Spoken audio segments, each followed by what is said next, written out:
Yesterday, my life was headed in one direction. Today, it is headed in another. You ever think the universe was against you?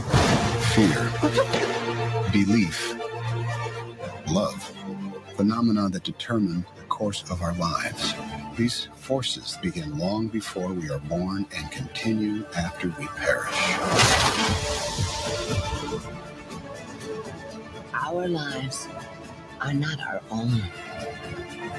We are bound to others, past and present. And by each crime and every kindness, they birth our future. Our world should come again.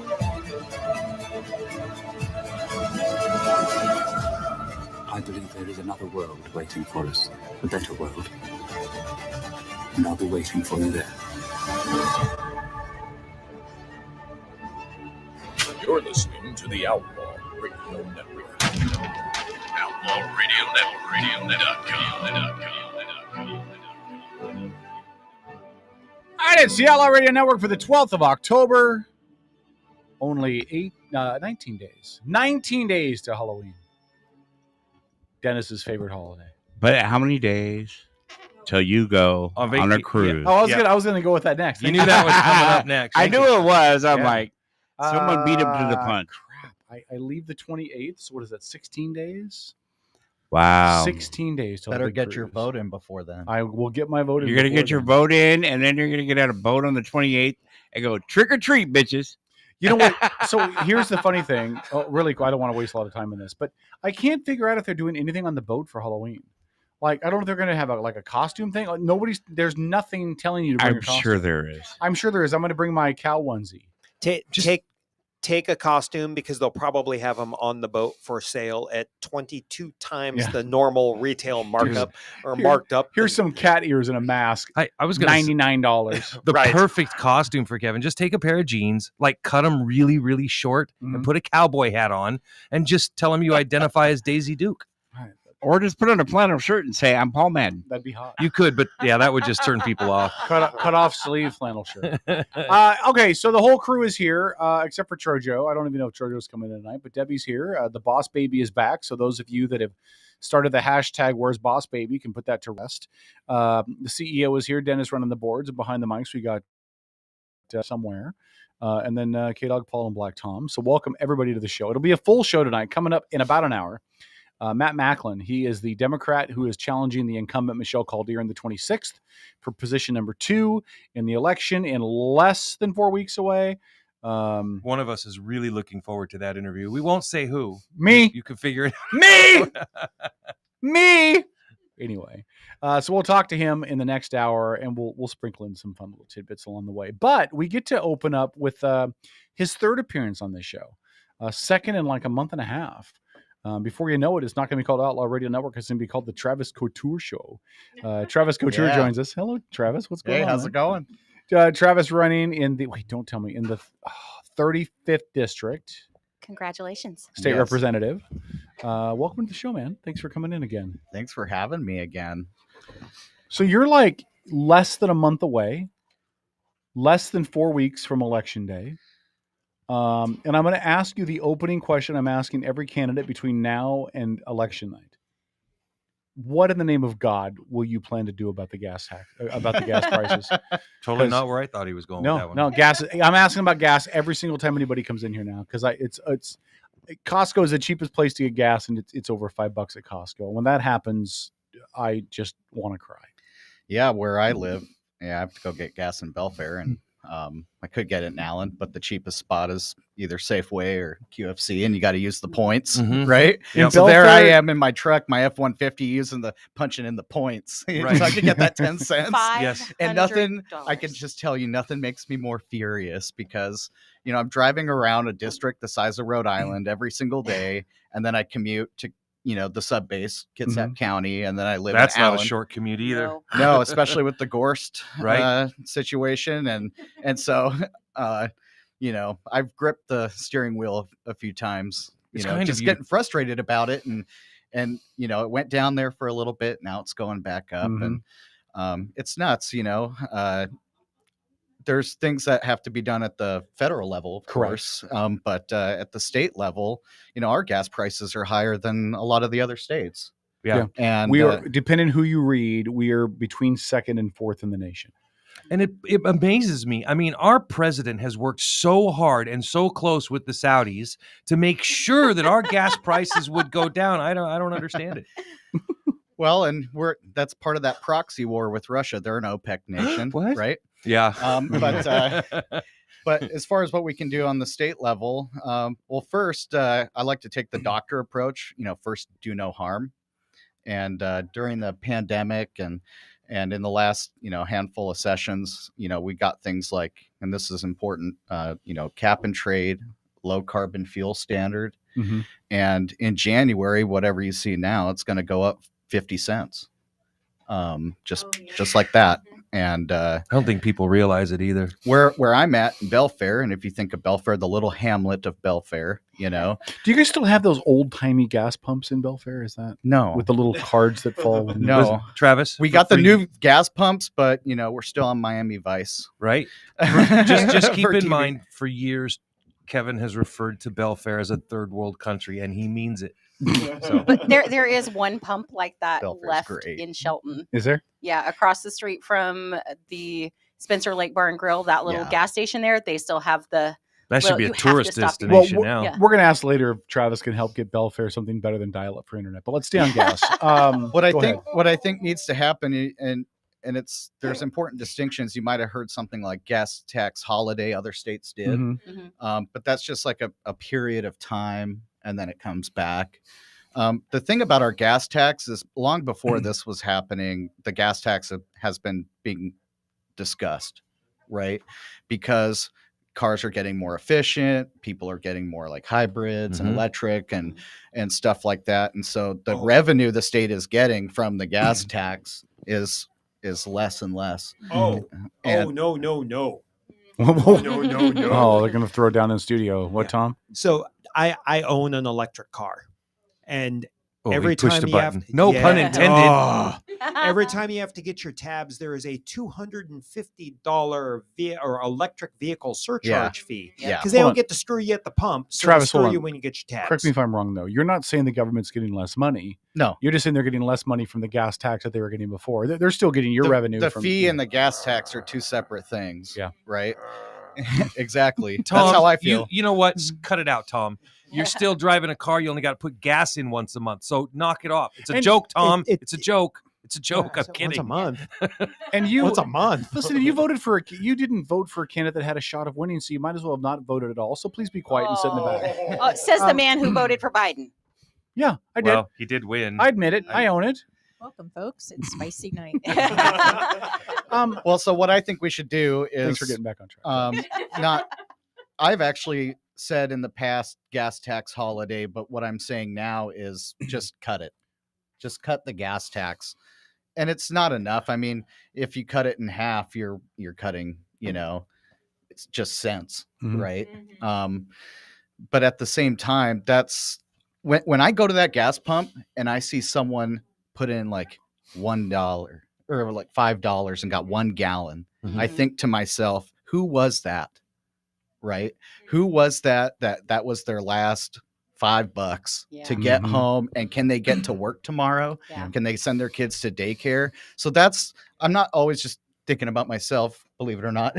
So I'm looking at like, what are the people who, maybe in my district make less money than me? What do they have to suffer? And in the 35th, it's all rural and it's a bedroom community. So like me, you got to commute to Olympia, you got to commute to Bremerton or Silverdale, to work a lot and shop. Yeah. Right. And so it affects us a lot more. And what's being discussed is a RUC, road usage charge. Right. And, that's Tom's going to love this. That's where they put the black box in your car and track your mileage. Yep. Oh, yeah. That's got to get your libertarian the libertarian hackles. Well, I was going to ask you about that. The porcupine is spiking. Well, I was going to ask you about that. I was talking to somebody with one of the local tribes, and they feel like the pay by mile is inevitable. And if that happens, obviously the gas tax will go away, and theoretically will go away. They'll replace it with pay by mile. So is that why they're just allowing it to drill up and drill up and drill up and drill up? So when they show up and say, "Well, let's do pay by mile instead," people will feel like they're getting a screaming deal when they're really not. Yeah, well, I mean, I guess it really depends on who you are and where you are. Because, like I stated, in my district, you're going to have to drive more miles than someone who lives in an urban place. Number one, just to get anywhere. You're already economically depressed more than those urban communities, so it's hitting you harder. The gas prices are killing us right now in our district, and the RUC is not going to help. And get this, it's the gas tax is right now, per the Washington State Constitution, it's constitutionally protected. You can only use this money for these reasons. The RUC is not a part of the state constitution.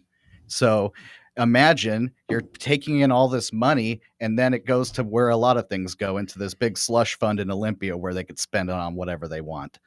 Yeah. And it's for those reasons, and the privacy reasons are big in my district. Nobody I've talked to in my district wants the black box in their car. And so I'm against the RUC. I'm going to be flat out honest, past cutting the gas tax and opposing the RUC. I don't know what the ultimate solution is. Like, if not the RUC, what do you replace the gas tax with in the future? I'm not going to lie to you. I don't know. And I don't think a lot of people know, because if they did, then we'd have a different proposal on the table. So, but it's something, we got to think about for the future. I applaud you for that response, because there's a lot of people that are running for office or they're an incumbent. No way on God's green earth would they say what you just said. The honesty it's truly remarkable. It's a good thing to see in here, man. I appreciate it.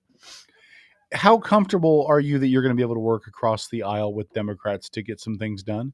If the past holds to future, Democrats are probably going to control the House and or the Senate. I know that Republicans feel a really big swell, and maybe this will be the year. But if we just look at past years, Democrats have really been in control of the House and the Senate. Obviously, they have the governor's mansion with Governor Dimwheedle. No, I'm going to give him a new name every week now. This week it's Dimwheedle. But how comfortable are you with working across the aisle with Democrats to try to get something done? Look, you guys, this might surprise you, but my wife is a Democrat. What? Yeah. And wow. I have to work across the aisle at home every single day.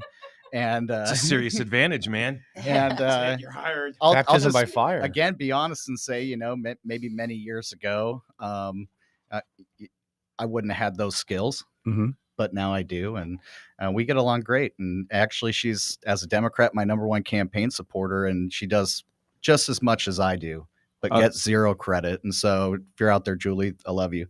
But, okay, relevant question. How long you guys been married? Damn, you gonna put me on the spot? I just want to know how much practice every you had political dealing with question we've thrown at him. We met in the fall of 2014.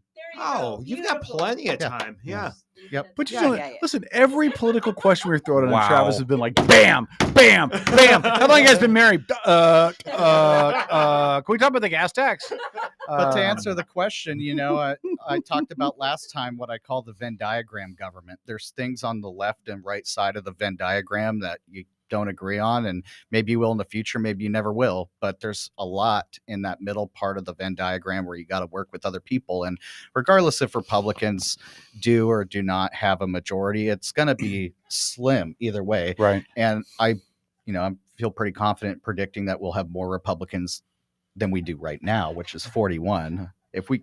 The closer you get to that magic 50, the more people are forced to come out of their corners and work together. And if you can't realize that, no one does anything alone in government or work or anything. And the thing is everything's a team lift, and you have to work on it together, and you got to find some way to work with certain people on certain issues to get things done. Can you take a second explaining to our Democratic listeners what the diagram actually is and does? Geez. Some of them may not understand. What, Kevin?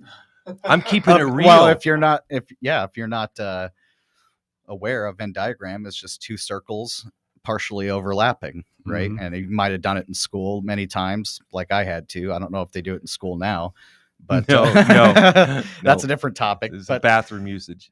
But the things in the middle are the things where the two circles collide, and that's where you can agree. And I think there's opportunities for that.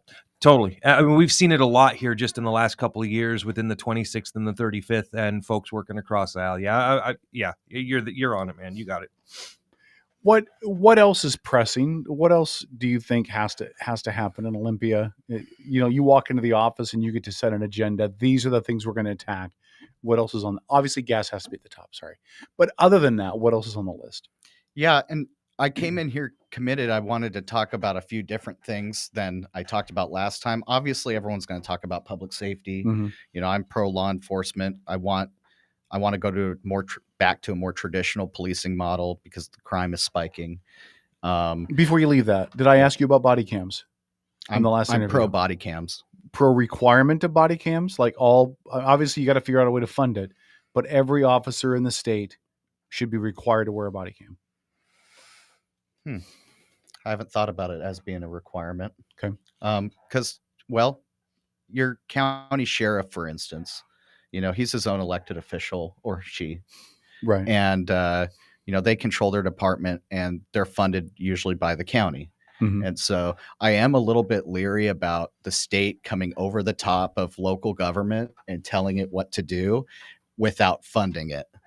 So if there is a requirement, we must fund it, or then I wouldn't vote for it. Okay. That's a fair answer. Okay. So keep going. And we see that in our schools too. Unfunded mandates just crush school budgets all the time. And then what happens?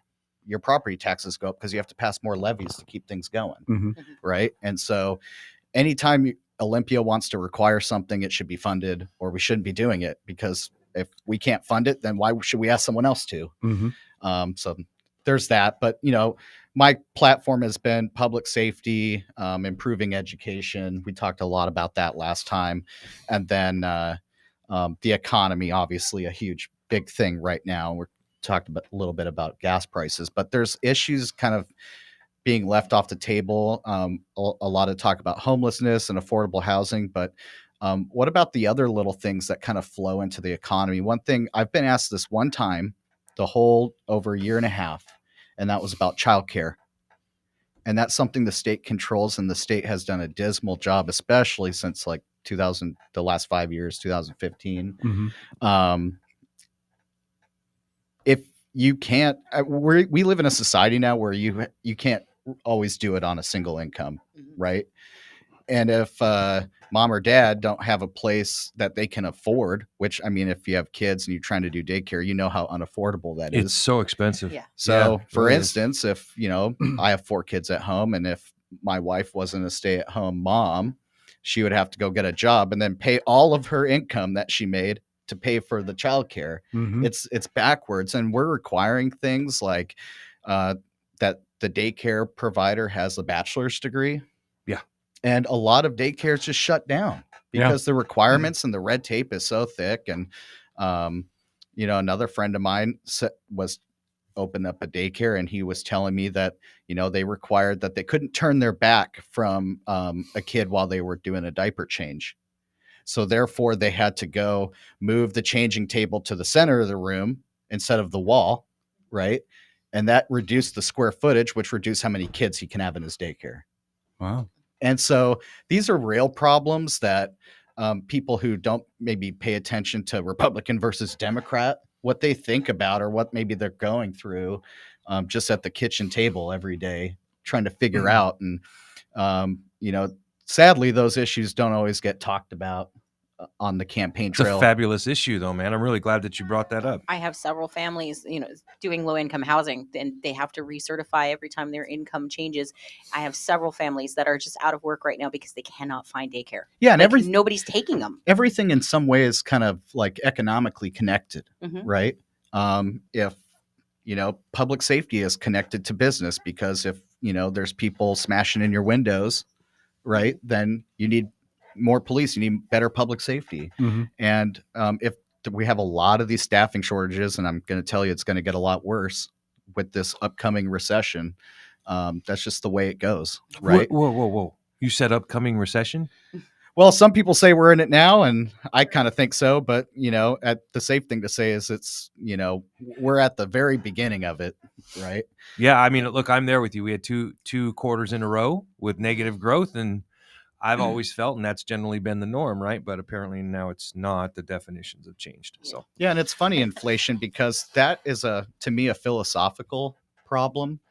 If your philosophy of your society and the people you elect in your government is that the money just falls off trees, and I mean it kind of does. We print it out of thin air, right? At the Federal Reserve, but you can't continue to just spend way past the amount of debt that you can contain. Hey, you're sounding like right? a fiscal conservative. I don't know. And so the thought is if you think government is there to kind of take care of you from cradle to grave, then you believe it needs to pay for everything and spend on everything and a lot of different spending. And then, well, here's the result of that, right? When everyone was getting their $2,000 COVID checks, oh, great, look at my $2,000 COVID check. Well, how's it feel now? Right? It's gonna only hurt more. I mean, what are we, 8.5%, almost 9% inflation? Yeah, almost 9%. And that's if you go by their model, right? Yeah. And so I think most of us probably agree that that's not a real effective model. It might actually be double that. Yeah. Right. Yeah. And I think that's fair. It certainly feels like it. What do you suggest we do in regards to the issues with, you brought up with the daycares and childcare? Is it just a matter of getting government over regulations out of some of these industries? Because then we're talking more than just childcare, right? I mean, trying to scale back some of this government regulation that seems to have permeated everywhere. So there's a word I use as a program manager. It's called scope creep, right? And what happens is something starts off, let's take childcare, for example. Okay. We need to make sure that when the kid gets dropped off to daycare, they have their essentials met, they're fed, they're safe, right? And then over the years, scope creep happens, and everyone's got to add their 2 cents to this thing. And then it expands and balloons so totally out of control. And we see a lot of that with our state agencies, a lot of scope creep. They don't follow the spirit and intent of the law or the legislative wishes. So slight change in interpretation of a word, man. Yeah. Right. The wax can be out of control, right? From the state agencies and especially the RCWs when we just keep adding to laws. So we need to stop the scope creep of things. And when we talk about eliminating some of the red tape. Some people might throw their hackles up and say, oh, you just don't want any protections for anyone in society. Well, that's not true. Right now, we're like wildly to one side. And what we're asking for is some balance and some common sense. And people in my district, I feel, just want to go back to having some common sense in a lot of these various issues. Yeah. It doesn't seem to me when you're elected, because I think you're going to be elected. Like I think there's very few races I'd bet on, but I'd bet on yours. We have a pretty good record here at Colin who wins elections. Yeah. But you might be one of the only ones in Olympia with any common sense left to provide. I mean, I feel like you and Dan Griffey both out of the same district. Well, lucky for me, I get to do everything with Dan. Yeah. And so that's someone really great to have in your corner. He does think very highly of you. We had him on here last Sunday. He thinks very highly of you, which we have a lot of respect for Dan. So that says a lot about you too. Can I ask, you were talking about issues. You were talking about issues that you want to get an opportunity to talk about. What do you feel like for the 35th? Because you're right. It's a very unique district. There's not very I don't know. Maybe in Eastern Washington, there's some other districts that are similar as far as demographics go, but what do you feel are your district's most pressing needs? Yeah, things like property rights issues, Growth Management Act. I mean, that's a show all on its own, right? The Growth Management Act. Yeah. So, and I wanted to actually, I promised myself I would bring this up, and if anyone from my Thurston County constituents are listening, we're on a station down there. Yes, we're on 920 KGTK. Welcome, hi listener. Hi Jay, if you're listening, resign. He's asleep, and will be until 10 a.m. tomorrow. But God knows sorry, that's true too. I gotta watch my mouth. But pancakes. Yeah, I'm watching it for you, man. We're all good. So there's the the Civil Air Commission, or what CACC is the acronym. The legislature back in 2019 said, hey, go look into building a new airport or expanding a new one. And they put some proposals together. And in our rural district down there in Thurston County, which, I mean, it looks the same as Mason, really. And I've been down there to like the Sunwood Lakes area and stuff like that. And they want to punch this international airport right there in that community. And as someone who grew up in rural areas, I was kind of shocked that this proposal could even exist or it was taken seriously. But I mean, the community down, I get I get tons of emails every day right now. Like that is the number one thing people email me about right now. And I am totally. They don't want the airport is what you're saying? Yeah. And I am totally opposed to doing that. I mean, we always talk about like Growth Management Act, right? Oh, you want to stop the urban sprawl and you want to have proper land use and all this stuff and protect your natural environment. And you want to stick an international airport in there and probably for Amazon, right? Yeah. And it's like, come on, you guys. And the good thing though is that pretty much every politician in that region that I've heard from, whether they be local or county or state, are all pretty much opposed to it. But these people feel threatened because, and I totally get it, because what if they put an international airport in Grapeview, right? Oh my goodness. That's kind of what it would feel like. And you'd be like, what the heck? We have Sanderson, that's there's enough. People facing possibly, because they're in this bubble, where the proposal is to lose their homes and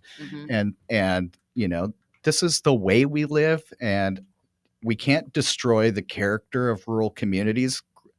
Economic growth is important, but at what cost? Yeah, like you said, you got to find that balance. You got to find the balance, and that's not it. And so if you're listening out there in Thurston County, I'm dead straight opposed, adamantly, vehemently opposed to that new airport.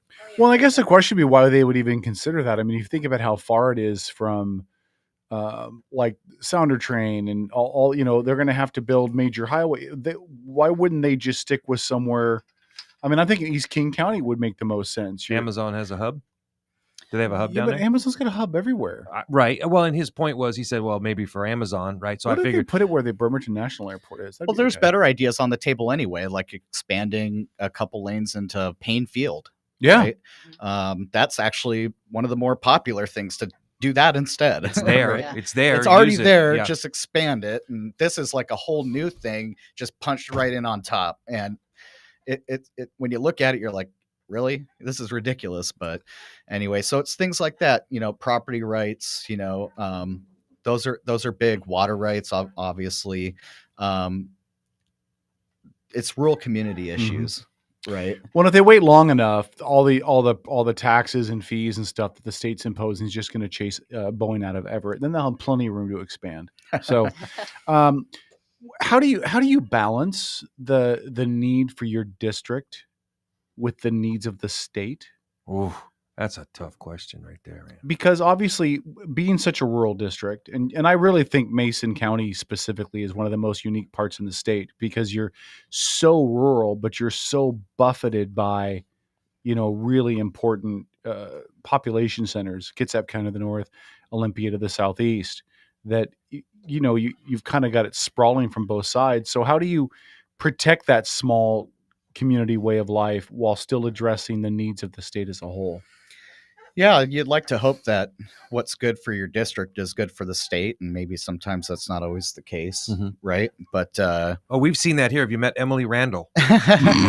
but the thing is that's why each area each district elects its own representation, and I would like to think that right now the I-5 corridor representation kind of outweighs everything else, and rural communities like ours have been ignored in Olympia, much to, and I mean, obviously you got people like Dan and Drew and others, fighting for it, but Olympia at large, the majority party has kind of ignored rural communities because, well, they don't represent them.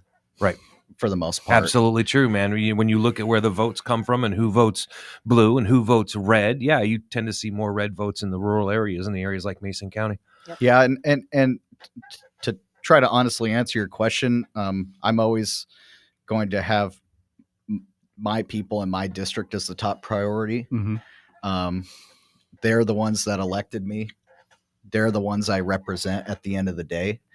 But of course, having an eye on what's good for the state. And I don't want to do something that's good for us, but devastate the rest of the state, because kind of like the economic thing, everything is connected. I mean, we're connected, and people in my district have to travel to the edges of it or outside of it to work and shop and everything else. So, I think about that as well. No, it's a fair answer. It's why I would never run for office like you are, because I feel like there's so many pushes and pulls it would be, to me, Paul's going to make a crack. It would almost be like having multiple wives. You know what I mean? Well, but no, because as a state legislator, you have to look out for the needs of the state as a whole. So you have to worry about that budget and that kitty and what's going on in King County and what do you do with bike lanes and mass transit and all that other stuff. And none of that would appeal to anybody that's in your district. Nobody in Mason County is worried about bicycle lanes or mass transit. I mean, not nobody, but a very small amount. Most of the people in Mason County are worried about how are you going to protect our way of life? How are you going to get our prices down? How can our farms operate? How can we get freight mobility? Yeah. And we don't have a whole lot. I mean, we need transportation projects right now in our district. It's true. And, the Inslee Secretary of Transportation thinks it's immoral to lay new pavement. And I just think you just can't operate that way. It is absolutely insane when you put things on a practical operations level. I had 19 acres I just sold in Duato. I wanted to develop it. I wanted to live out there. It was way out in the middle of nowhere. And it was going to take me 12 to 15 months, if I was lucky, to be able to put a home out there. I'm like, that's insane. It's going to take too long. And so your points about property rights and the other stuff and keeping things within the spirit of the county and where it's at are so vitally important. And I mean, I absolutely loved living in Mason County. Now I just moved to the other side in Vaughan. So I'm just on the Pierce County side. That was actually disappointing to me. Like, I wanted to stay in Mason County, but that's just not how it worked out. So I get it. I think it's a really important point for people to take to heart. I'm the only surviving Mason County resident. Yeah, well, we're not all perfect. Well, 12 of you still live there and a bunch of sheep. Sorry, Belfair. I'd like to pick on you. I'm sorry. Just look at the look Travis is giving you. Sorry, Belfair. I love the fact that you're restraining yourself, though. You'll do well in the state house. One issue that's been really close to our hearts here on the show, we've talked about it a whole bunch, is the amount of regulation in gun ownership and the ability for individual citizens to own a weapon responsibly. We've talked on this show a bunch. The state constitution is more definitive than the federal constitution, and many other states. Yeah, in regards to including protecting Texas. Really? Was it? I haven't even read the for Texas a while. one. I haven't read it in a while, but it was for a very long time. How do we get back to honoring that amendment in our Constitution that protects people's rights to own a firearm unencumbered by the government? Because we're certainly not living that today, not in this state. No, and it's a death of 1,000 cuts. Every single year there's another thing, another 5 bills, right? Yep. And that incrementalism is how one day you wake up and it's gone. Yeah, it's that creep you talked about. Yeah, exactly. But maybe more malicious than scope creep. Right. Yeah. Right. And, it's with intent. And whoever, if Jay Inslee decides not to run for a 4th, 5th term or whatever, whoever replaces him, likely is going to be someone even more radically anti-gun. And if you live in a rural community like in the 35th, where you have only a handful of police to cover 1,000 square miles, you have to have a gun. Yeah. You have to have a gun to defend yourself if something goes bad, because you can make a call and maybe they're just too far away. It's a lot of road to travel. And you're like out in Dewatto, right? Yeah. Would you live in Dewatto without a gun? Hell no. No. Wild animals. Yeah. I was living on, Methods, that's right. whatever. I was leasing 40 acres on Old Belfair Highway. And in the 4 years that I was there with my farm, we had to draw a gun multiple times. Everything from meth heads to coyotes to bears, and God bless the deputies in Mason County. In my entire life, I've never met better deputies who are more receptive to you as a person, right? Yeah. They're very personable individuals. They're very well trained, and they have a great culture. Yeah, culture, great word. In the Mason County Sheriff's Office, and our new sheriff coming in, Ryan Sperling. You could take this to the bank. He'll be the best sheriff in the state. And it's important, right? Sheriffs are very, I hate to use the word, but it's true, very powerful individuals. They're a lot more powerful than we give them credit for a lot of time, right? Yeah, and he's one of those working sheriffs. He's out in his car. He's being a cop. God bless him. That's awesome. And he's cool too. He's got the boots, the truck, and the hat. Yeah. The cowboy hat. Oh God, what was that show that was on Netflix? And I'm like, this guy is the coolest sheriff I've ever seen. He reminds me of the show Justified. Justified, I haven't seen. It was the show that had the lady from Battlestar Galactica on it, but it just escapes. Oh, me. the first Paul's time I showing ever his age. The new Battlestar Galactica, Kevin. Okay. I didn't say nothing about your married comment Whatever. or dating women or any of that stuff. So Whatever, be Cylon. nice. Whatever, No, Cylon. the very first time I ever saw Ryan, I was like, he just looks like a sheriff. And then I found out what he was running for. I'm like, oh, okay. Well, there's why. Looks like it. Is there much we can do at a legislative level? I mean, realistically, obviously, if you guys could get on the same page, Democrats and Republicans together could pass bills, reverse a lot of the laws that have passed. But is that feasible, or at this point, do we really just need to allow the courts to handle it? I mean, is there any way that you think legislative action will fix this, or is there just too much division between Dems and Republicans to make it happen?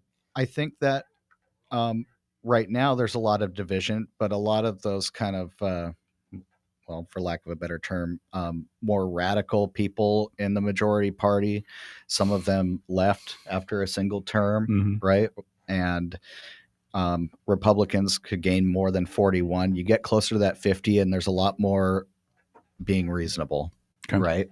And I think that there's a lot of issues that homelessness, mental health, especially mental health. Like we got to do something.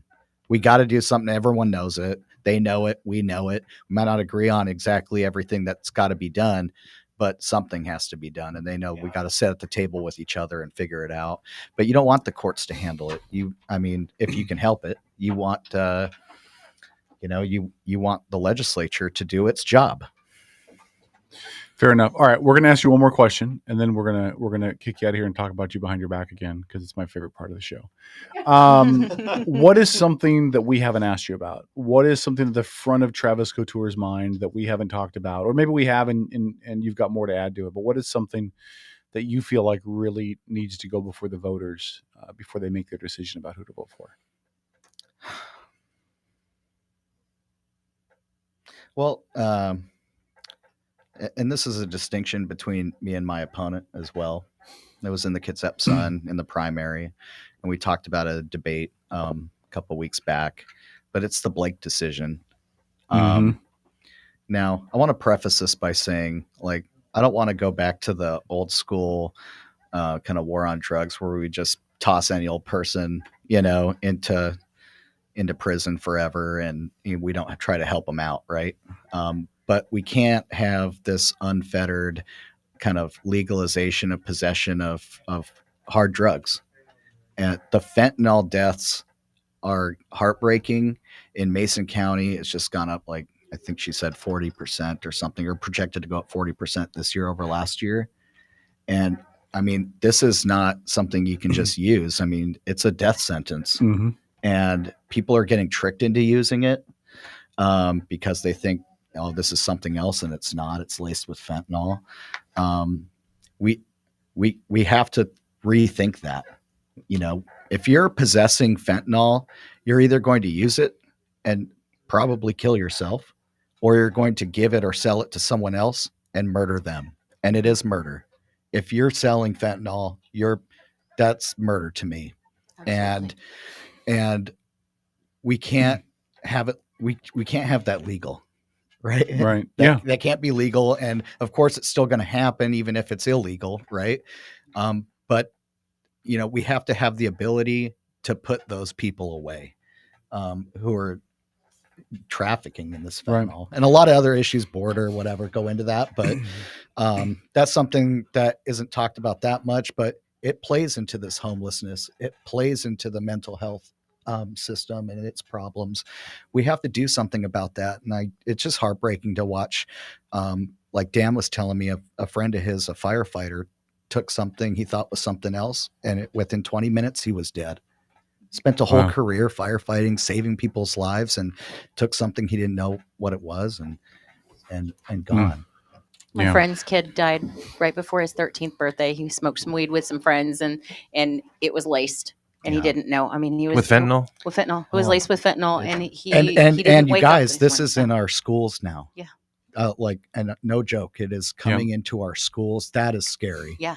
And we got to do something about it. And I was told to ask you, Kevin, before we go. Yes. Especially since you asked about the gun question. Did the IRS give you an AR-15 and some ammo? Okay. Parting shot before he leaves. I see you there, Travis Couture. The great Hamlet of Belfair told me to ask you that. In Kevin's defense, I don't normally do this because screw him, he can take care of himself. But Kevin's defense, he's moved up in the world. He now works for the VA, and instead of ruining people's lives regularly, he's making them much better. Hold on, I got to stick up for the agency. This conservative, not you specifically, Travis, but this overall, he literally did it all on his own. Overarching he's getting messages from the great Hamlet of Belfair. Yeah. All 6 people and their 87 sheep have questions. The agency, the IRS, is a wonderful agency tasked with a really difficult job. They're not funded properly. Most agents do not have guns. I never had a gun. And a lot of the issues with the agency are actually because of funding and issues like that. If you don't, now, could they do better? Do they need to be reworked? Does a charter need to be redone? Have they been given too much power? Is everything wrong with them? Certainly. But some really good people work there, and I'll always stick up for them. Back to you, Travis. Travis, where is your next event where people can get out and meet you? Tomorrow night, Shelton Civic Center. It's a League of Women Voters. It's kind of like, and I actually like this format better. It's a candidate speed dating. Yes. You go from table to table and talk to everyone for a set amount of time. That's a really cool idea. I haven't seen that before in all the years we've been doing this. Cool. I like it way better because you get a chance to literally talk to everybody instead of them just hearing the same things over and over again from you. Because a lot of these forums, unfortunately, just ask the same questions all the time. Is that tomorrow night? Yeah. Okay. 6 p.m. at the Shelton Civic Center. Yeah. Yep. Awesome. And Dan Griffey will be there, our good friend, and Drew McEwen as well, and a host of other candidates. Text me a reminder, please. All right. Yeah, I will. He's running a campaign. He can't be your reminder service. Oh, he will. All right. I'm here to serve. I'm here to serve. We got to get break too.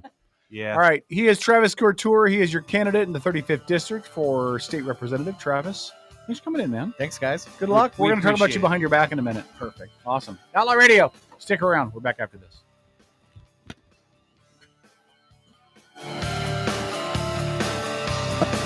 Imagine a new Washington where we restored public safety, improved our schools, lowered costs, and protected your constitutional rights. I'm Travis Couture, a dad, a proud veteran, and supporter of first responders. I build rockets for a living to defend our nation, and I can tell you, good government is not rocket science. I'm Republican Travis Couture. I'm endorsed by law enforcement, and I'd appreciate your vote for State House in the 35th District. Paid for by committee to elect Travis Couture, Republican.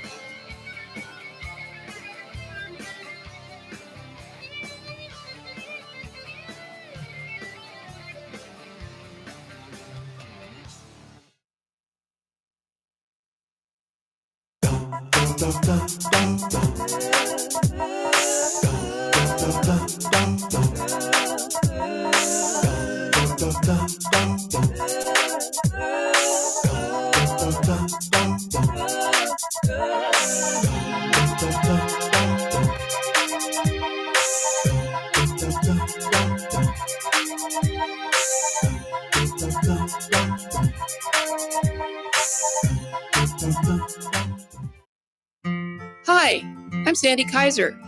For those folks who live in rural Thurston, Mason, or Kitsap counties, you have a clear Democratic choice on the ballot this year.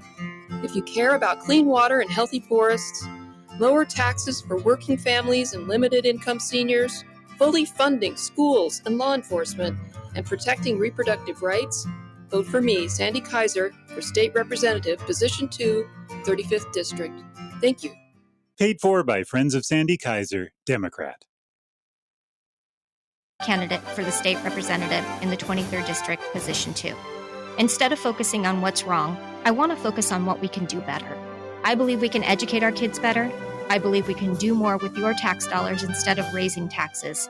I believe in protecting our individual liberties. I believe that by using common sense and a balanced approach to legislation, together we can overcome the challenges ahead of us and move Washington forward.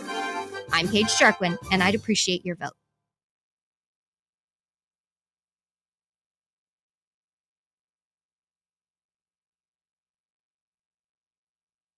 Hello, I'm Steve Dunkel, and I am running for Mason County Auditor because the people of Mason County deserve better transparency in how tax dollars are spent, better confidence in our elections, better efficiency in licensing operations, better timeliness in filing county records. I want to build budgets that reflect the priorities of the people. I will work to ensure legal votes are treated as sacred and illegal votes are kept out of the system. It's time for an auditor that will work full-time and follow the law. Vote Steve Dunkel. Vote for change. Paid for by Elect Steve Dunkel, Mason County Auditor. Crime is on the rise, drug abuse running rampant, and homelessness is growing in abundance. Because police are prevented from and afraid to do their jobs. Open drug use and drug possession has basically been made legal, and the pathway for accountability and real help is broken and further in despair. All of this is because of my opponent's legislation and the majority party's politics. My name is Janelle Holtz. I will ensure we all have safety, affordability, and accountability for our government to do its job, and I'd appreciate your vote. Admin a la carte are specialized local experts committed to helping you run your small business. From general admin and sales support to marketing, digital media and technology to real estate and compliance. Admin a la carte's only goal is to take your business to the next level. Find out how Admin a la carte can elevate your business. Visit admin-alacarte.com for more information. That's admin-alacarte.com. Admin a la carte. Your business doesn't fit into a box. Why should you have to?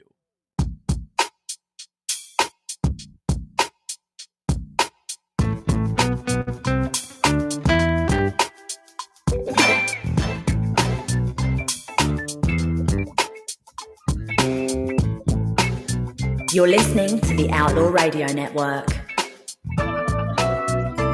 All right, Outlaw Radio. We got 6 minutes or so to talk about Travis behind his back. back. Talk about Travis Couture behind his back. Before we do that, Matt Macklin will be in studio. He's running for 26th District position number 2 against the incumbent Michelle Caldeer.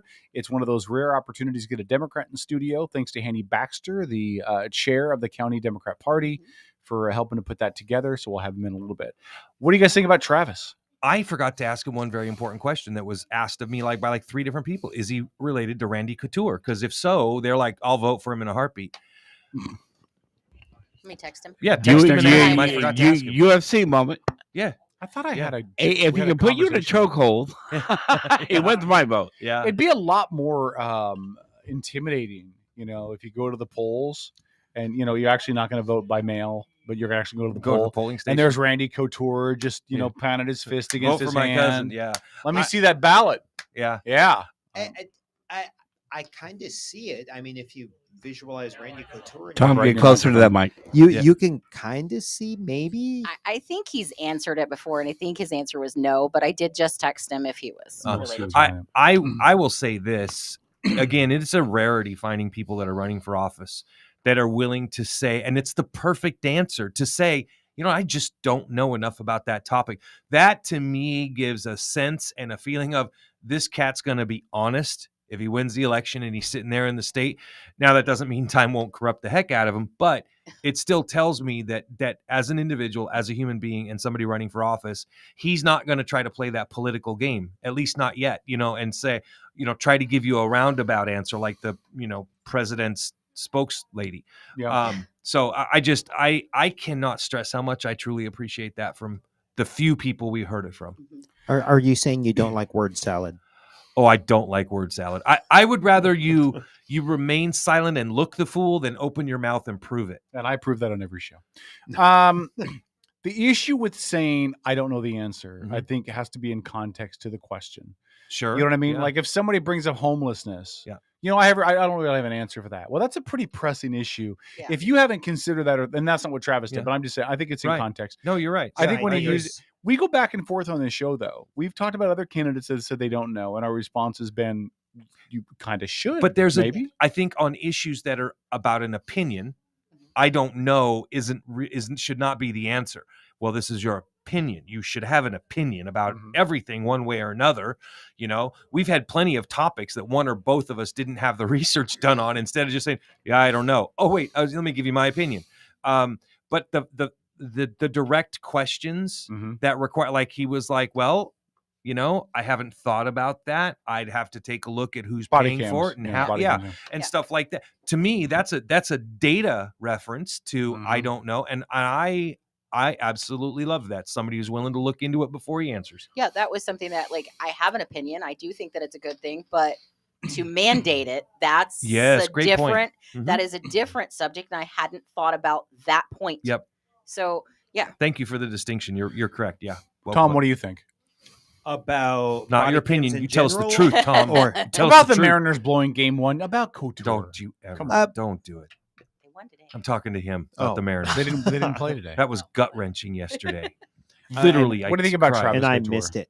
Well, I guess the first thing I'd like to say is, I would like to see someone like that run in the district I vote in. Yeah. But the district I vote in is much less rural. So you have one of those coming up next. Yeah. But so in your district. Yeah, in my district. I like everything Travis has to say, and if I didn't own a business where I own a business, I would be considered to, I would consider moving, somewhere with politicians that I see more eye to eye with. Sure. A lot of people have been doing that the last few years, huh? Packing up and moving because they're like, politics are so screwed. Idaho. Yeah. No, you're not. You're drastic. not. Don't be so hard on yourself. I'm going to say what I've said before. So many things I could say, but I won't. I'm going to say what I've said before. If you leave, you can't complain about what you left, right? You either stay and you fight, or you tuck your politically. tail. You stay and you fight politically. You make a stand. You run for office. You get involved. You become a PCO. You do things to advance the cause of what you think is going to make it better, or you tuck your tail and run like a coward little puppy. And it's frustrating to me. The great minds that we've lost out of Kitsap County who ran for an election or supported a cause and things didn't go the way they wanted to. Or were even elected officials in one capacity or another. Yeah. But things didn't go the way they wanted to, and it was too tough. It was too hard. So We're they not had to talking about leave. you, Todd. Yes, we are. Todd, well, I don't even know what happened with Todd. Like people that I know that are leaving now are leaving because it's too expensive. The cost of gas is too high. They've restricted my gun. Like they have strong philosophical reasons why they're leaving. And I don't agree with that. I think they need to stay and fight. Gas Todd, is a big one. Todd lost because he got his ass handed to him in an election. Because Mayor Lent called him on the carpet. And On I mean, this show. called him on the carpet. Yeah. Here's my thought about Todd. We had Sandy Kaiser came in. We had her in. I thought she was great. She was knowledgeable. She knew what she was talking about. She clearly has a breadth of experience. Yeah. She served under presidential administrations, for Christ's sakes. Yep. I think she'd be really credible in a job. Yes. That's not this one. That's not this one. I don't need a globetrotting national politician to serve in a district like Mason County and the 23rd. I need somebody who has connections and roots and understands small town America, not big time diplomacy. Your thought about that, if I'm understanding you, is that because of the world she comes from, her thought process is going to kind of like be over the top of the local small region. She's going to be macro. Yeah. And you need micro. Yeah. You need somebody who sees the smallness of that district and of the individual farmer and the individual shop owner and the individual family, because that's what that district really is a bunch of individuals living in the middle of the woods. Yeah. I don't need somebody who understands national diplomacy. She'd be a better vice president than the one we have now. But I just don't think she's who you want in that kind of a role. Immigrant would be better. Nothing bad to say about her. I just don't think that's her gig. Sure. All right. Sure. We'll take a break. When we come back, Matt Macklin in studio. Back after this on Outlaw Radio. This is State Representative Jesse Young, and you're listening to the Outlaw Radio Network.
Good evening.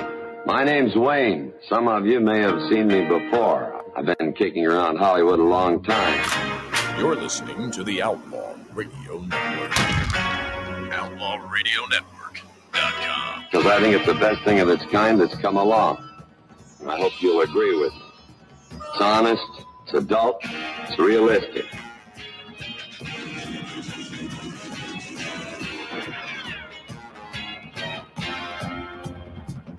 All right, Outlaw Radio Network. 5 minutes after 8. Thanks for checking out the show. We appreciate it. Thanks again to Travis Couture for coming in again. Good to see him. And we're going to continue with local candidates here in just a moment. First, we'll just remind you who's here. K-Dog, St. Paul, DT, Black Tom. All of us are here. In the other room, Boss Baby is doing whatever Boss Baby does. And doing it fabulously, I might add. The CEO is still monitoring the stream to make sure we don't get fined by the FCC. It has been 7 days since we've done anything offensive, and Dennis is running the boards, as always, doing a great job. I do want to give Dennis props again before we get to our guest. One thing that Dennis does that I love is that he allows me to be flexible with that end break. When we're going to kick him out, because I never want to cut a candidate off, and Dennis is just at peace. He'll just remind me we're near break, and then he'll let me take it where I need to. And so, Dennis, I love you. Thank you for putting your community ahead of advertising revenue. I do what I can. I know you do. You're a good man, and I love you for it. Joining us in studio, I'm really excited to have you in because I've already endorsed you for this race. I don't speak for the show or the station or anybody else. I personally endorse this guy in the race, Matt Macklin, running 26th District, Position 2. He's the Democrat. Taking on the incumbent Michelle Caldeer. Matt, thanks so much for coming in and joining us here on Outlaw. Hey, Kev, it's a pleasure to be here. Glad to meet everybody. It's been having some good offline conversation. Hopefully, we'll continue that one on. Yeah, we'll do that. I'm going to lead with the same question I'm asking every guest. The first question is always the same. Can you please tell me your plans of what you're going to do about gas? Because when I'm paying more than $5 a gallon at Costco, I just want to cry. You know, that's a loaded question. When you talk about the cost of things, it's the cost of everything, especially gas, right? We've got some different contributors when we talk about the price of gas, whether we're just talking raw inflation, we're talking about the transportation, the gas tax, that's near 50 cents. There's a lot of things that we need to do about gas, and it's really opening up the floodgates for a change in our tax law. We've got to get our tax revenue off of the backs of small business, off the backs of individuals, and we need to start looking at some of this big money in our tax structure that's not coming back into the economy that these large companies are really making a lot of money off of. That's the short solution is we're taxing the wrong people. Yeah. We saw that during COVID, right? We saw revenue go up while small businesses were closed. I mean, that's a really big indicator. And a lot of these big players made record profits. Yeah. That was the time that Bezos made his biggest fortune. Absolutely. Something's not lining up quite right. Yep. And it's in our backyard. I mean, it doesn't take an economist or a tax pro to understand that, first of all, it's just too complicated, especially for a small business tax. That's one of my expertise, the B&O tax. It doesn't make a lot of sense. It's just its own logic. It doesn't necessarily match up to real revenues, to real expenses. Sure, you get a little bit of gravy because you get a break on the front end if you're not really doing a bunch of business, but it just gets to be prohibitive for the regular person, the small mom and pop doing anywhere from, $250,000 to $1 million in revenue. You're like in a no man's land. Right. It's really trying to squash you out of expansion. I'm not saying this that's impressive. It's very rare that we get a candidate in here that has that kind of a grip on the small business owner and what he goes through. So thank you for that. My pain is with them. I breaks my heart sometimes when I have people that, for lack of a better adage, I use adages a lot, but a rock in a hard place. Yeah. I mean, damned if you do, damned if you don't sometimes. And sometimes out of sheer frustration, when you could really move on or push on and get past some of these barriers and challenges, someone who doesn't have the support to do that or the revenue to pay for someone like me, an attorney that specializes in this, they out of frustration, they just close up shop. We don't want that to happen. Mm-hmm. And we don't want them to take shop over to another state. When we look at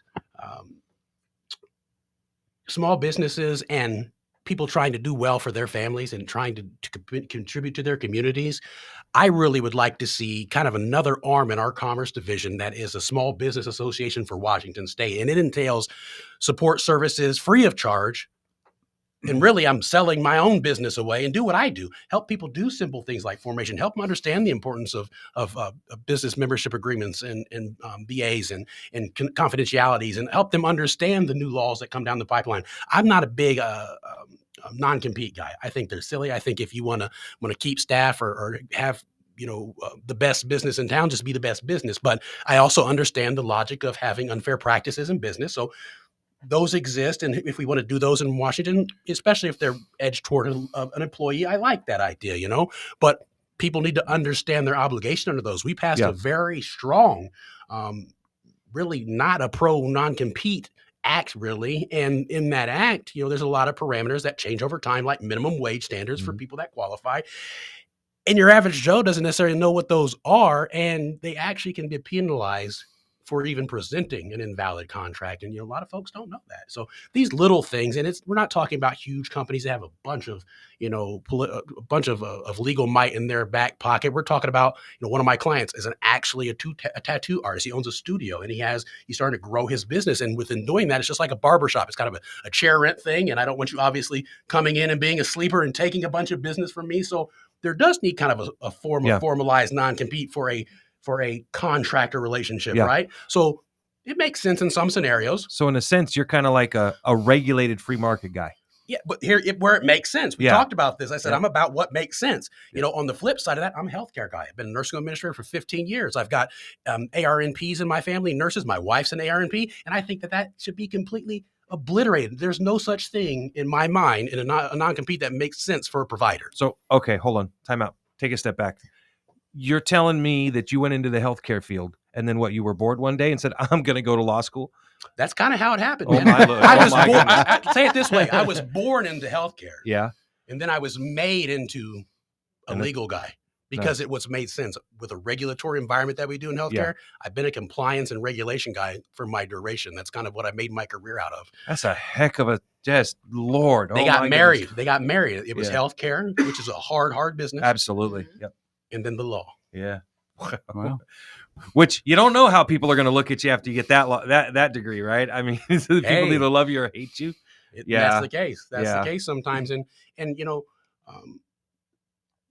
having that background, having that MBA before even going to law school, I already had a kind of wiring. Sure. So I had things that I focused on when I did law school, and coming out on the other side of that, like I want to recreate myself. I am not your firm guy. I am not the guy that's going to survive as the small fish in the big pond at a firm somewhere working 80 hours a week. Yeah. It's just not my thing. I've got 4 kids. I've got a family. I've got a community I care about. That's not in the cards for me.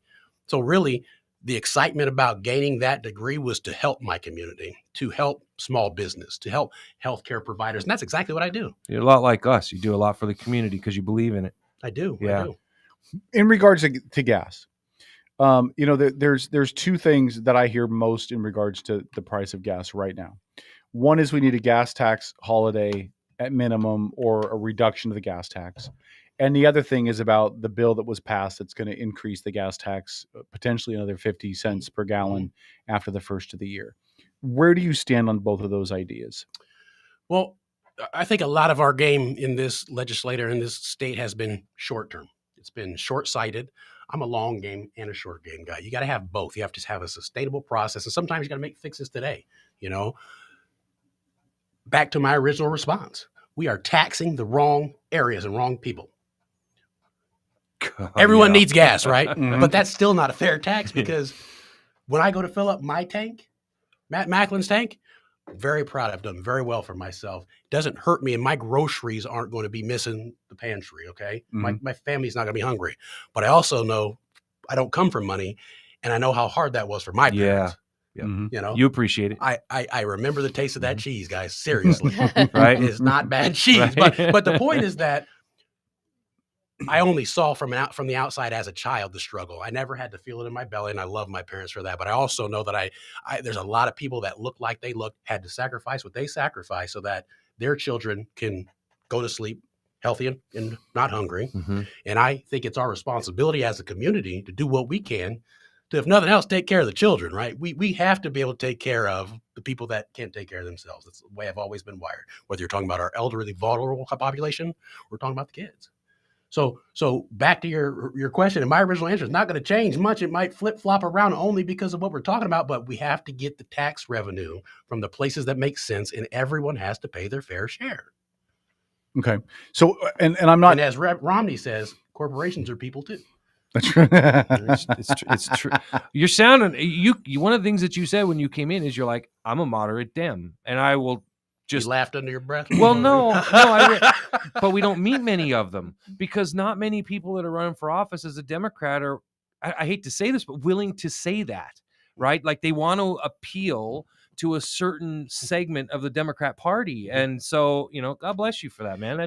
Best way I've been able to even kind of hash it out. I've talked to so many people these last almost 2 years I've been doing this, if you can believe that. That's why I look so tired. And talk right at that microphone. I'm really 22. I'm really 22. I'm really 22. Oh, I can see it. Yeah. All that school and you're only 22. Yep. Right. So Doogie Howser over here. Yeah. I say that, I am fiscally minded. I'm a business owner, operator. I understand money. I understand how these things work. And I also care about people first. That's why in our current political environment, it's very easy for me to identify and field a lot of, I'll say, very left-leaning and progressive social projects, because I think the return on investment that we need to be interested in, a lot of those root cause changes for our systems that are causing the headache are rooted in social issues. So that is probably the best way to slice and dice my real base and foundation of who I am politically. I care about people first, and the money will follow. Mm-hmm. That's true. Fair enough. I don't know how to as a respond. fiscal You're conservative, making right sense. on. I'm just glad you're here because now I'm not the only Democrat in the room. So it just makes me very happy. Let's switch gears a little bit. I want to ask you a question. We talked about this with Travis Couture last hour too, but I don't think we spent enough time on this very issue, which is the issue of gun control. Now, people will say, well, he's a Democrat. He's clearly in favor of gun restrictions and taking away our weapons, making it harder to own them, harder to possess them, harder to purchase ammunition for them. And I'm just going to ask you I'm not going to phrase the question. I'm just going to say, give us your thoughts on gun ownership and gun control. Well, the Second Amendment is an amendment to the Constitution. It is a right granted to us by our founders, just like all the others, meaning that it is important, it is unalienable, and it has limits like the others. I myself, I've been a conceal and carry licensee since 2009. I'm not going to tell you if I'm carrying right now or not, but walking into the lion's den. But no, I think that the right needs to be reasonable for whatever it is we're talking about. And I think a lot of the measures and a lot of the excitement and the passion surrounding this particular issue is understandable. Like I said, as a dad of 4, one in high school, one in year 2 in grade school, one not even there yet, it breaks my heart. It makes me mad. I don't know all of the emotions that I feel every time I hear about the next shooting. Yeah. And I checked myself the other day when there was another one. It wasn't that big, and it was kind of came across it. It was like a blurb on the news, and like we become numb to it. This is normal. This is okay behavior. And I grew up at a time when the first real big shooting, right, was Columbine. Right? Yeah. I remember that. And it was so just shocking. And we talked about that, and there were speakers and there was engagements and there was this movement. And I feel like we haven't gotten anywhere. We haven't slowed this thing down, but then, we'll lead into some other platform issues and a lot of mental health and services for, a lot of like all of the things that are leading into these problems. But to answer your question about gun rights and gun control, like everything else, I'm about what makes sense. It doesn't make sense to fan the flames of passion in a school board session and say that, it's somebody's right to open carry in a school board meeting. That serves no purpose to me other than intimidation. And given what we've seen out of our community right now, that doesn't make sense. It's no different than, it's his right to yell fire in a crowded movie theater if he wants to, I guess. No, it's not. None of us would accept that. Yeah. Right. And those are the kind of same logics I'm working with. I think about the First Amendment so much when I think about the Second. Well, Kevin over here is a constitutional scholar. I am a constitutional scholar. All right. Yeah. Constitution's fine. Constitution. There's problems with the Constitution. I know that's not going to be a popular comment, but I can say that because, as a licensed and JD attorney, I've got a lot of background that we should talk about offline. We'll talk about that. We'll have you on again. All right. Just talk about the Constitution. There you go. It'll be a great conversation. But let's stay on gun just for a second. Yeah. Have we gone too far? have we gone too far in restricting gun ownership on some weapons to be 21, and yet we can still expect our youngsters to join the military at 18? Have we gone too far by restricting magazine sizes? And are we misplacing our emphasis? I can tell you the logic doesn't follow for me, but the logic doesn't follow for me that we keep pretending like mental health isn't at the source of this. I feel like there has to be some movement, and I'm not real excited to put the brakes on magazine rules or ghost guns, especially. That one's like a whatever, like absolutely we need to be able to track guns, right? But some of these other issues that have recently come up, I'm not excited about stopping them because nobody's moving the needle anywhere else. Yeah. I don't see the nexus of a, what is it, 13? Is it 13 the magazine limitation now? 13 and 5. I could do some damage with a 22 and 5 bullets, guys. I've shot placement, as they say, right? But the point is that I see that, okay, that's 6 less bullets or whatever it is, but that there's not a real nexus to the problem we're seeing. We talk about root cause analysis in healthcare and in nursing when we talk about identifying and intervening in problems. We don't, put a fall mat for someone who's trying to get up, right? Because they'll trip over the fall mat. Like, it has to be an appropriate intervention. And I don't see some of these things coming up as a nexus to some of the big events that are motivating it. I definitely see how they could thwart or raise difficulty in the killing spree that someone's going on. But why don't we get to the real problem is why they want to kill. Mm-hmm. Thank you. Yeah. Right. That's why I'm not excited about saying, oh no, you can't take away my big clips. I'm just like, well, give me healthcare.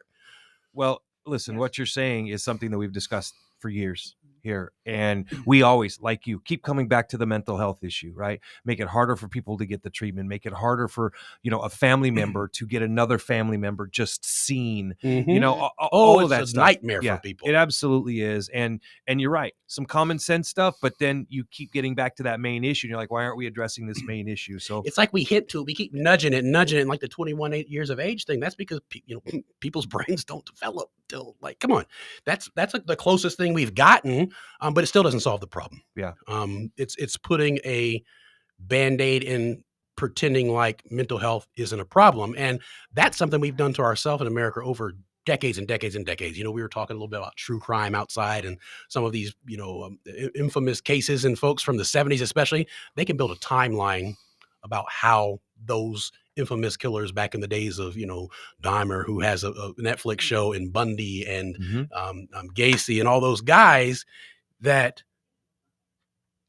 have the same story rooted in, kind of a bad childhood and the same issues with parents. And so, not to dive off into a tangent there, but we understand that mental health is throwing our society off course in a big way, but there's still a huge part of our population that denies mental health issues are even real. Yeah, and that's unfortunate. Deserve medication or treatment or otherwise. Yeah. So we've done this to ourselves, and we are unique in the world in that way. There are some countries that are similarly slanted, but similarly wrong. Yeah. But we're behind. It's when you say we're behind, you're 100% correct. I have a 10-year-old in school. He's in the 5th grade now, but he's got ADHD and dyslexia. Well, the testing didn't show that, and they stop after 2nd grade. And in the 3rd grade, this stuff started popping up, and I'm like, how can I get him help? Yeah, sorry, it's not available. You just want to beat your head against the wall. I'm like, I just want the best for my kid. Mm-hmm. Yeah. And we have to really put our arms around it and not continue to kind of move it on the carpet. You make me think about that. And I have some clients that have similar kind of issues. And what I'm afraid to see and globally with that is with the requirements under, the 504 section and things that require schools to address this. They don't have the capacity. That's what I found. Exactly. They don't have the capacity. Just like the rest of the community, they don't have the experts or the licensed professionals. Mm-hmm. And the quickest thing to do is them to say, okay, take them to your primary care provider and get them on some meds. That's literally exactly what they told me. Yep. That is just as risky as doing nothing in some ways, depending on the kid. Yeah. And we're asking primary care providers to play psychologists. That's not what they're for. They have maybe if they're internal medicine, they might have had, a few months of rotation in psychiatry. That's all they have. Yeah. And that's risky, and that's scary for them. You're so right. My son was diagnosed by a neuropsychologist to then have his mom take him to the pediatrician, and the pediatrician said, he doesn't have ADHD. What are you talking about? Literally a specialist in your field just diagnosed him. Yeah, it's insane. How do we fix it then, Matt? Like, what is because it's been neglected for, as you said, for decades. We've just neglected the entire mental health angle. How do we start to get back to that? And and the other part of that is, how do you balance that with personal rights and liberties, right? Right now that the push is, well, we can't make anybody go to treatment. If they don't want to go, we can't make them go. That's always the challenge. If they want to sleep on the street, we can't make them move. It's how do you balance the two? And well, the first thing is you start moving the needle. And that's not going to be your utopia, what you want in the end necessarily, your end goal, but you have to start trying to put the pieces in place that matter. I'm just going to talk about a little bit your individual rights and freedoms. I was joking with CEO out there, and I said, I've said that, I'd be a libertarian if people just knew how to leave other people alone. But that doesn't work. Nobody knows how to leave anybody alone. So we have to manage them, right? Right. But seriously, and when people are, I think it really boils down to what we define a harm to themselves or others as, right? And then that's for a person that has full rights, like a full adult, their own person versus a child, right? That's a whole different thing. I think we're talking about two worldly different things, even though they're both mental health care, right? And I think that we can't make someone want to do what we think is good for them, right? Somebody wants to live under a bridge, they can live under a bridge, right? But there are limits, right? That's public. Like what is the impact then? Who cares, right? That could be the case. Or we could look at, tent camps right on, downtown Seattle that are impeding businesses and individual tourists and tourist revenue. And it's definitely not a fair distribution of the public property, right? That would be my argument for that, is looking at that. But alternatively, do those people want services? They can't say both. I want to be here and I don't want your help. That doesn't work. If we've collectively said as a community that our downtown is not a campground, then it's not a campground. But we can definitely offer alternatives to folks to help to get them in place, right? On the flip side of that, someone who's having a psychotic break and running out into traffic and doing whatever, like that's not the same amount of right. You don't have a right to do that.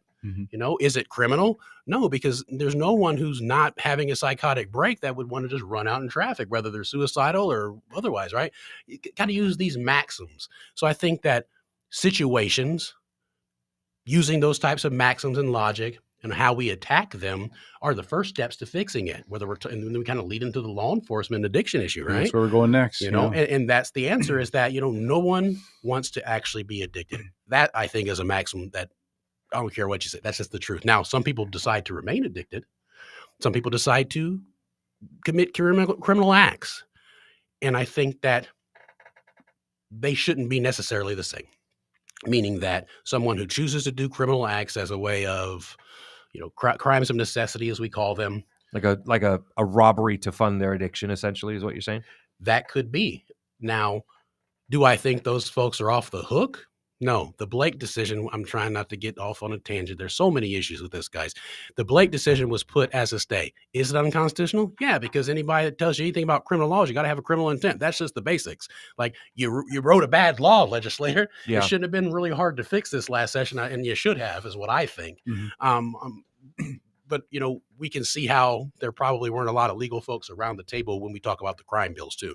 The crime bills, good-spirited, had good intents. They were looking for accountability, but they lacked certain legal and jurisprudence that made people start falling over themselves when they talk about implementation, right? So won't go down that road yet until you ask me. But the addiction issue involves us trying to attack the problem first, because putting someone in jail, unless we're just intending to hold them there to sweat it out and then not provide any support or therapy or gains to relapse when they are released, then that's the solution, I guess. But that doesn't sound safe or fair. But also, too, I see the frustration as a property owner myself, not wanting someone to take my stuff that I've worked very hard for, or not someone to violate my family and have them live in fear or potentially fear, or the liability that could be, swung back on you in civil court if someone injures himself on my property as they're, shooting up and, fall off my deck or whatever, right? So all of these conflicting interests and concerns and things, those all make sense, and they're not less and less valid, but they start to go up and up and up, and they build and build and build.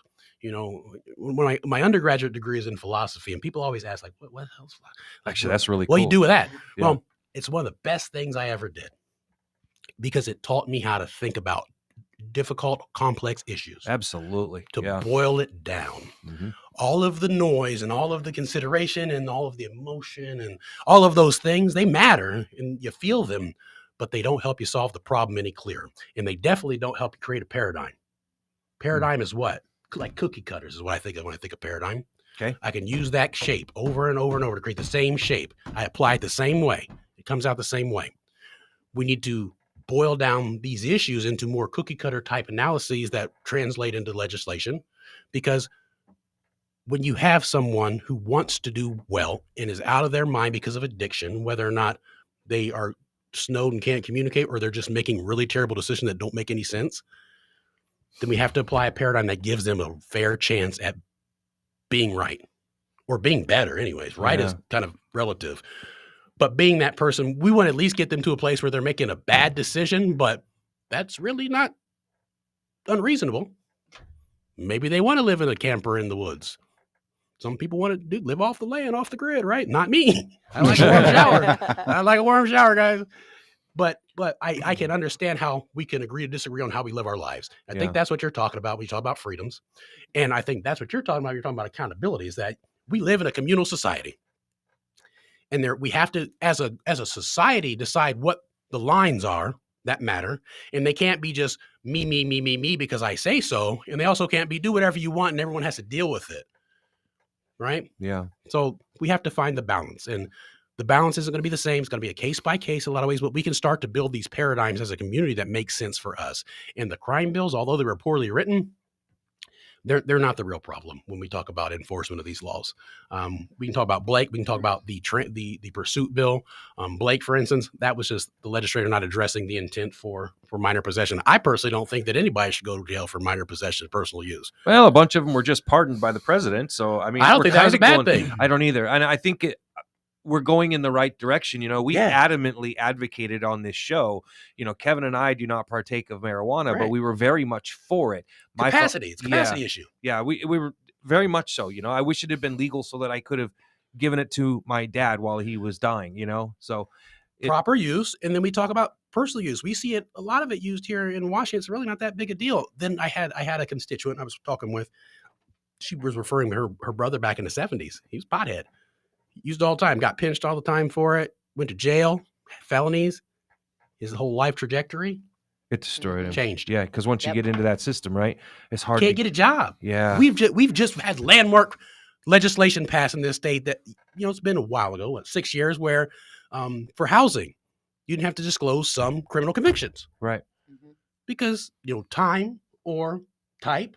Because really, when I have a seller's market and I have 15 applicants, I'm going to reject you just because it's one box that's checked wrong. Made it impossible for a lot of folks with convictions to be able to find a home. That was landmark legislation here, and it's great. And this is a continuation of that, is what I see. Like, why is it even one to begin with? We can't give this guy his life back.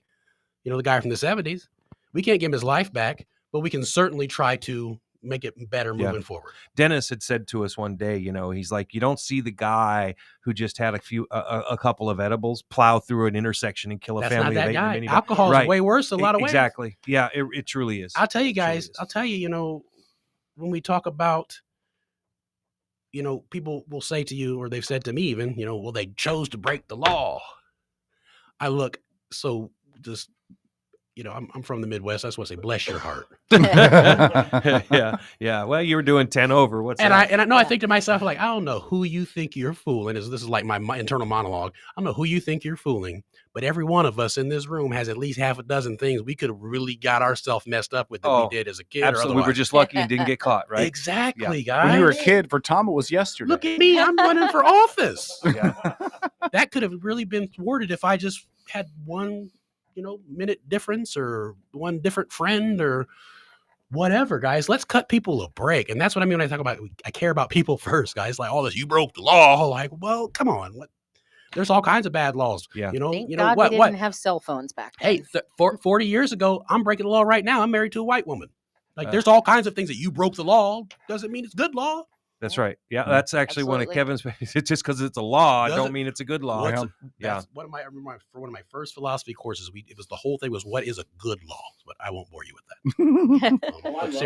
I think we're gonna. I think you and I need to stay Mike's friends not on. after this, so we can talk about constitutional stuff. Okay, you brought up the pursuit bill, and you said that isn't necessarily the real problem. It feels like maybe more of a band-aid, and I would agree with that. I think I understand what the intent was, but it was poorly executed. But where do you stand in regards to the funding for police? There's defund police. There's don't pursue that. Where do you stand on that? I think that anybody that wants to defund the police is just silly. I think that we have to do policing differently. I think policing is broken in our country, and I don't think that is a one-size-fits-all shoe. God bless you for that comment. Yeah, that's spot on. I think that the problems of Seattle PD today, yesterday, and forever are going to be different than the problems of Kitsap County Sheriff. I think we have a great sheriff's department. Geesey is in my Rotary Club. I see him every Tuesday morning when I make it. It hasn't been for a while with this campaign, but I know this guy, and he's actually a clear thinking guy, and he leads this department. He's been with that department for 40 years. So when we talk about the compliance and the accountability issues of law enforcement across the country, some of them I am aghast and I am disgusted, and I want these people to be in jail. There are others where qualified immunity is a real thing. It's actually very difficult to overcome. And I think, that should actually change. Up until this past year, we didn't ever see a conviction of a law enforcement person, no matter what they did. Yeah. And thank God we're finally seeing them bit by bit. At least it's like you said, it moved the needle. Right. I don't want to see law enforcement officer go to jail. I want to see criminals go to jail. Right. And they are not the same. You're right. People make mistakes. And I think that we need to analyze that. We need to not run the 21st century mob against law enforcement just because it happened. And but again, as a professional, as a licensed professional for most of my adult life, I am always the professional in the situation. So I have to maintain that when I'm dealing with my patients, my clients, whatever it may be. And it's no different for a law enforcement official. Now, there's a lot of things that go into that. We have to give them the tools, the resources. We have to make sure that we're not burning them out. Okay, they can make clear decisions and good decisions. I think that they've given them appropriate training. I don't think we do that. We do a lot better than we did in the 60s, right? We're like, you're deputized, come on down. And but we also don't necessarily give enough training still. Especially when people have mental health I've been issues. telling you guys about all my viewing problems. Like another one is like these First Amendment auditors. It's so silly how they catch some of these poor guys just. They're not right. And it's very basic kind of legal things that they are on the front lines of, but they really haven't been taught what to do. Yeah, I'm a huge fan of Audit the Auditor. Right. But some of these guys, they're entertaining. Yeah. There's a lot of people that are entertaining, but they're actually talking about real stuff that impacts real people. And we're talking about millions of dollars of settlement money these guys are pulling in on silly stuff. Like, you can't tell me I can't be at the city hall. Yeah. Yeah. You can't take pictures of the entrance to the military base. Well, that's stupid. Yes, I can. Right. The next thing government property. What's government property? Well, yeah. Well, why? I mean, we can get these people up to speed, but like, there's no effort to do that. So we can really eliminate some of this confrontation that exists by eliminating the tension. Yeah. Some of the funniest ones I think are when the sergeant shows up and they are actually informed. They're like, yeah, like it's fine. Whatever. Yeah, it's cool to do whatever you want, have a good time. But hold on, back on the policing. This is a question I've asked, I think, just about everybody. Mm-hmm.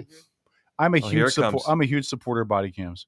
I want a body cam on every police officer because I believe that it's a benefit for the police officer because now they have that extra layer of protection of what they really did do rather than what they're accused of doing. And I think it protects the public because everything the police officer does. So I think it should be mandatory in the state of Washington that officers have to have a body cam, whether that be city, county, state, whatever. Mm-hmm. What do you think? I tend to agree with you, and you'll find this out about me a lot, is I'm big about getting the right people around the table and talking about it twice and then getting more people or different people.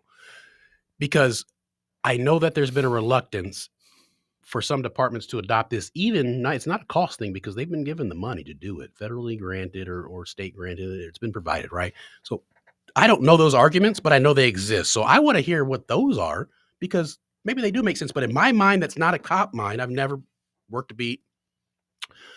I don't know how it's a lose situation. Now, I do sit on one of our state boards and, where we talk about the Public Records Act and how people have access to, like, if it's a meeting of me and one other board person, it's a public meeting and like we're minutes. Mm-hmm. So some of these like technicalities and then how that intertwines with those things maybe can be of concern, but I don't know how they fit. My mind doesn't trigger for no, not a good idea. So I tend to agree with you. I only say that to say there is a reluctance out there for some groups of law enforcement or divisions or places, and other than just not wanting to be caught doing what they're doing and they know they're not up to anything good is all I can think of. But I don't want to put that on anyone just because they take that position. I love the answer, because what essentially, correct me if I'm wrong, since what you're saying is I can't feasibly understand a reason why we shouldn't do it, but there's some really bright people that think that we shouldn't, and I need to find out why they think that before I pin down an opinion. I might say, hey, Chief, you're full of shit. But that give him that opportunity, and we can agree to disagree, or maybe I can win him over. Yeah. But you realize most politicians don't do that, right? That's what I've made my game about, man. That's how I work with my clients. That's how I make deals. That's just how I'm wired. I'm wired to bring smart people together and have them make the decisions about the thing I'm not so smart about. I am the guy that gets people together. I have never claimed to be the smartest guy about everything. I got some things up my sleeve that I'm pretty good at. I can contribute, but that's not the way you make law. Because even if it's the best way to do things, you got to sell that thing to the people that have to do it. It's called ownership and buy-in. Wow. Okay. I'll save my comments for when we talk about him behind his back, but I thoroughly enjoyed that. That was some good lecturing right there, man. You put in your thing here. Transportation system is either aged, failing, impractical for quickly growing rural communities. 2 parts to this. One, Gorst. He's like, I don't even finish the question. Yeah, and 2, the ferries. You guys are going to love me or you hate me. And, I'm not from here. I told you that, right? Roger. Yeah. Right.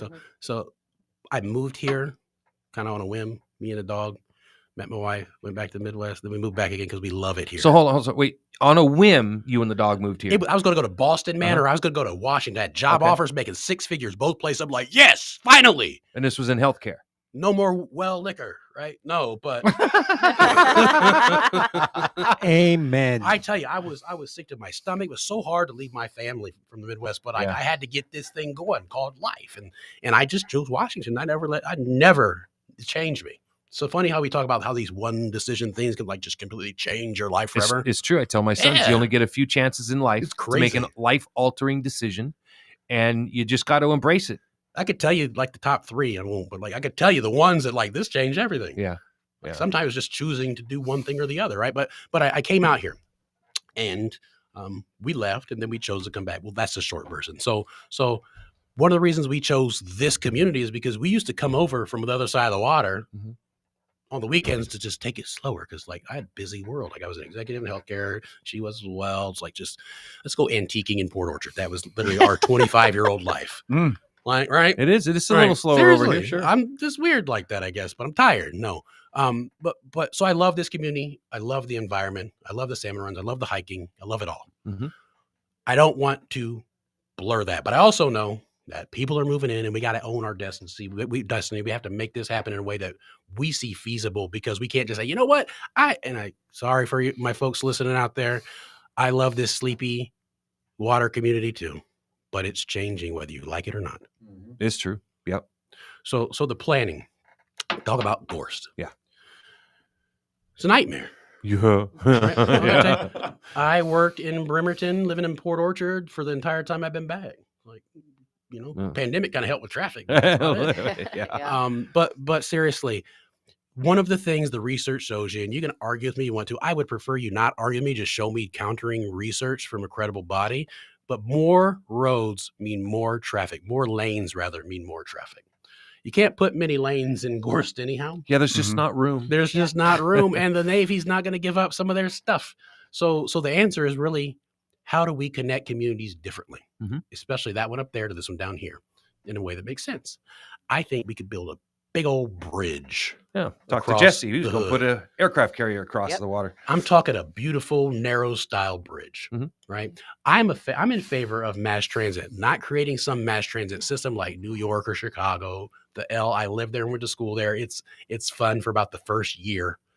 Well, Okay. and we have the challenge here of Right? water, right? And the water, right? Yeah. So that's not the answer. But when we talk about huge population work centers like the base, and we decide to bus people in and out, that's just to be a red flag for like, hey, we need a tube here or a monorail. Like, we can shoot these people out to Mason County and really eliminate some of the trouble, right?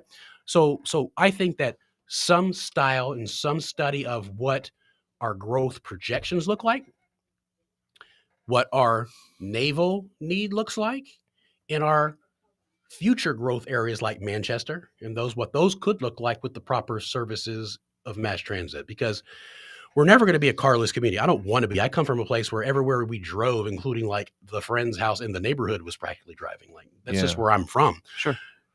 But I also see that that's not here, and it's definitely not going to be here in 10 years. Like, I look at this place 10 years ago when I first encountered it, it was like a one mule town practically compared to what it is now, Yeah, right? we've changed a lot in 10 Seriously. years. Yeah, it's true. The landing in Bainbridge Ferry was like, I remember it being like dirt. Like, this is not the same place. You know, my wife's already has trouble with like remembering places. Like, she's like, this is the same place? You sure you didn't move me somewhere else? Like, so, but the growth is going to continue to happen, but we have to start to plan and direct it because we haven't done a good job with that. So in ferries, I like what the legislator did with the transportation package. I like that they're going to upgrade things over time. I think they're being a little bit aggressive, but we just reset the plan if it doesn't work. I think that the biggest thing is having a plan entirely. We're looking too much like, oh, let's upgrade and this works. Like, it doesn't work. The current ferry system doesn't work, one, because it's too idealistic, meaning that we don't have the staff and support to run these things. I think that's Kevin's biggest pet peeve. They serve the wrong areas, potentially. Yeah. Or they're prioritized poorly, like Bainbridge Island. Sure, that might be more convenient for some folks, but downtown Bremerton is the more important, but it always gets kind of second-legged. Yeah, because all the money's on Bainbridge. You said it, not me. I know. However, I feel you. However, I think that relying solely on ferry transport is also misguided. I think that we need to rethink the whole project, and this is a massive undertaking. We're looking at roads, bridges, and ferries together. I put them there together on it for a reason. Yeah, that's why I wanted to ask you, man. Oh, bridge! You guys ever play that game, Sim City? Oh yeah. You can't just hit that toggle button and then move everything around how it looks good again, right? Yeah. You can't do that. So you have to have a master plan that makes sense that you can execute. Yeah, absolutely. Matt, can you believe we've gone through 45 minutes? I do this all the time. Yeah. I'm tired too. This is me on a tired day. We need to get you back in here again. I'd love to come, guys. Yeah. All right. Listen, do you have any events going on? Anything planned that we want to let people know about? Really good stuff. You can look on my Facebook page. It's Washington for Matt Macklin, and we have all of our events posted. Our upcoming this week and next week are lots of forums, guys. We've got one in the KP at the fire station, I believe, near home. That's hosted by the KP Dems. It's going to be myself and Ms. Caldier going head to head for an actual question and answer debate in person. That's the first of its kind. Don't sit of too just close us. to her. We also going to be at Eggs and Issues in Bremerton, I believe next week. There's going to be the Gig Harbor Chamber, I believe next Thursday, not tomorrow, but the following. I believe we're going to be there for their 7:30 forum. So there's all kinds of stuff. And again, the way I get through things sometimes is just letting them ride me. So I know they're coming. I'm gonna look at the calendar for tomorrow, and we're gonna have a great day.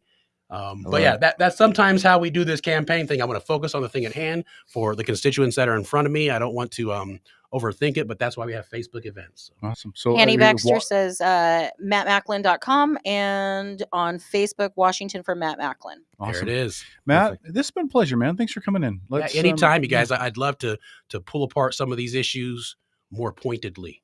I think that we can really talk. And that's what, when we were first talking at the outset, right? So this first time that you come in, man, it's all about people getting a chance to know you, because the voters here, they deserve the opportunity to get to know you. They really do. I appreciate everyone just taking the time to tune in. I want you to really consider seriously about the voting record of the incumbent. I want you to think about what our community needs and deserves. That's more than just a vote. We get that anyway. We need an advocate and someone who has a plan. Yeah. Awesome. Right there. Matt, in 30 seconds, obviously you hope to win. Obviously, I've endorsed you, so I want you to win. If you don't win, do you stay in the community? Do you stay active? Do you stay? But do you stay a mover and a shaker, trying to make things better? Yeah, you guys, we've got too much at stake here. This, I came out of the private sector to do this, not because I was going to make money on it. That's for sure. I came because there's a need, and I have a unique set of skills. I'm not Liam Neeson. that I think really. If you don't get the joke, look it up, folks. Yes. It's great. It's a good reference. But I'm definitely here. I'm invested in this community. This is the community my kids are going to call home, regardless of where they go. And I want them to think of it as home, and I want them to come back here to live and bring their family. Yeah. Matt Macklin, man, 26th District, Position 2. That's Good luck, it. man. Let's we'll stay in touch. We'll get you back in again sometime. That says Thanks, something. guys. Kevin got it right the first time he said it. We come back. We're going to talk about Matt behind his back. It might actually spill into top of the hour or Facebook only, but we'll try to keep it short. So stick around. One final segment. Outlaw Radio.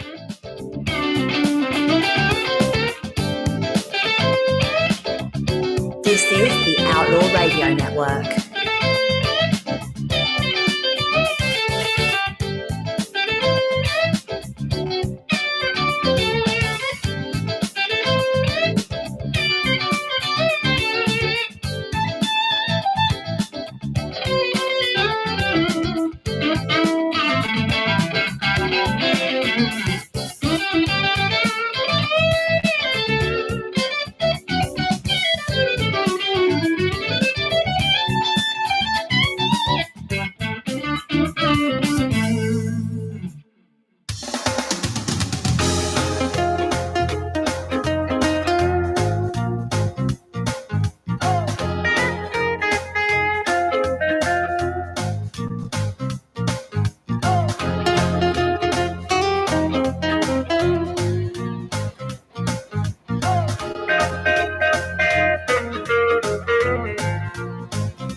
You're listening to the Outlaw Radio Network.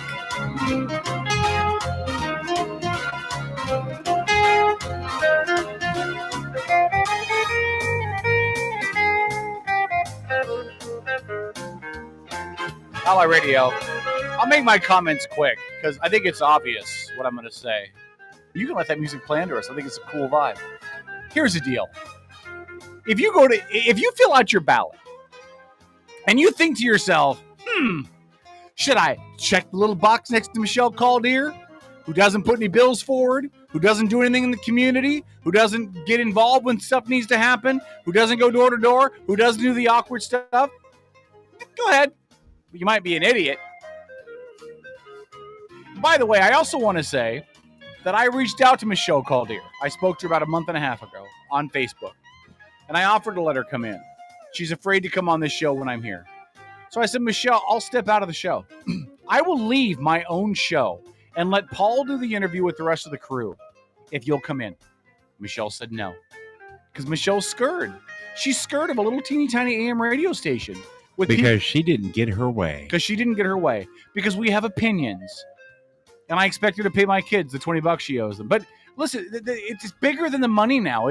The issue for me is she does not represent the community well. She does not introduce bills. She does not do things. She does not go places. She shows up and collects a paycheck from not only from the legislature, but from the dental lobby. So I've longed for a candidate that I could get behind and support behind her. I've wanted that the entire time. It's why I like Marco Padilla so much several years ago when he ran as an independent, because Marco had major serious holes in what he was running as, but he had passion. He had passion for this community. He knew what he wanted to do. But he's now taking his passion to like 8 other states. I know. And quit, bail. It's the Marco Padilla World Tour. But I'm waiting for somebody, and none of the other Dems would come on this show. Like, they're all afraid. Oh, K-Dog and Paul are so mean to Michelle Calder. What are they going to do to us? I'm ready to just hug them. I'm ready to embrace him and please say, please, Mary Mother of God, just love me. Because I've been involved in an abusive, awful relationship with Michelle Calder for as long as she's been in. Just love me. That's all I want. And Matt Macklin comes in here, and I'm going to listen. That was an awkward moment. Hold on, your mic's not on yet. Here's the deal. Matt Macklin is the only gripe I'm going to give against him. He's very long-winded, and I wish he would have gotten a little more to the point on things because I think he had great ideas. But everything I heard from him was what I've been praying we would get from a Democrat candidate to run against Calder, to hopefully, finally take her out of her seat. And I know the Republicans are all going to be mad at me, and the members of the KCRP are going to be like, blah, blah, blah, blah. Well, guess what? 2 years ago, you wanted her out of the seat because you put Alicia Beeler in there to try to beat her. So don't come back now and pretend like Michelle Calder is the last bastion of conservative values because you guys didn't like her yourselves 2 years ago. Go ahead, Paul.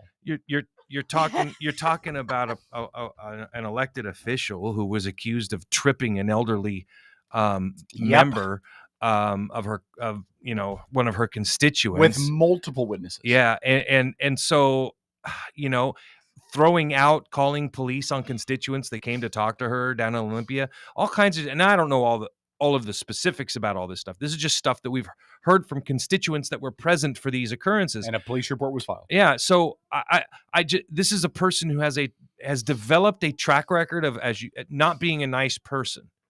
Period. And I will say this: it's unfortunate that you felt he was long-winded. I can't imagine what you think of me. But don't ask, don't tell. I will say this: I fully believe that we've had in the studio our first Democrat that I am willing to vote for. Yes! So Yes! I listen. Yes! The thing is and when you listen to him talk about his ideas, he's a true moderate. He's a Democrat like you used to be. In like the I sense still that, am. Yes. Well, that you're right. I misspoke there. It's Yeah. not that you aren't anymore, but the party moved away from you. Yeah. And I felt like he's a return to traditional Dem values. Or, I really do. Or the party moved away from Matt at the same time as it moved Totally, away from yeah. K-Dog. And- I don't think it's magically coming back. Well, No. but electing people like him could at least help. I agree. Yeah. Yeah. Where in the world is Marco Padilla. Michelle Calder. No, this is before your time. We used to play that all the time and be like, where in the world is Michelle Calder? Because nobody knows. I agree with you, Paul. And I wasn't knocking him. I think he's got a lot of stuff to get out. We had a 45 No, you said he was long-winded. I'm not letting you live that but down. Everything he said made sense. And he did not do, like, when we had Emily Randall in here, she towed the line on the progressive left agenda. Yeah. And I'm not knocking her. Listen, that's what we want, right? We want honesty. We knew that's what she was going to be anyway. So thank God bless her for being honest during the interview about who she is and what she stands for. Mhm. But this guy was not towing a line. No, he was not. Even when I pointed out to him that a lot of people in the Democratic Party are going further to the left so that they can attract that portion of the party. Yeah. He had that stone cold look on his face. Yeah, I get it.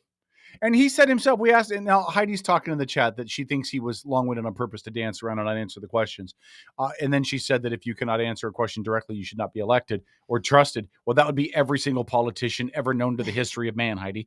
I believe wholeheartedly that when you're running for office and you haven't sat in the chair in Olympia or DC or wherever until you've gotten your hands dirty and your feet wet actually doing the work, it's very hard to get, if not impossible, to get into those specifics, right? Because you're in a position where you're speculating about everything. Yeah. And so for folks like him, for folks like Travis Couture and others who are just trying to get their foot in the door and get elected for the first time, they're at a significant disadvantage when it comes to the specifics. I want to let the rest of the crew chime in. Can we go 5 minutes past 9 on Facebook only just to give the rest of the crew a chance to chime in? Is that okay with you, Dennis? 5 minutes. Okay. We'll go for AM. You guys missed out all the bonus content. I don't know what to tell you. I mean, you're in Inslee's backyard. Why don't you go camp out on his front porch and tell him he needs to listen to Outlaw Radio?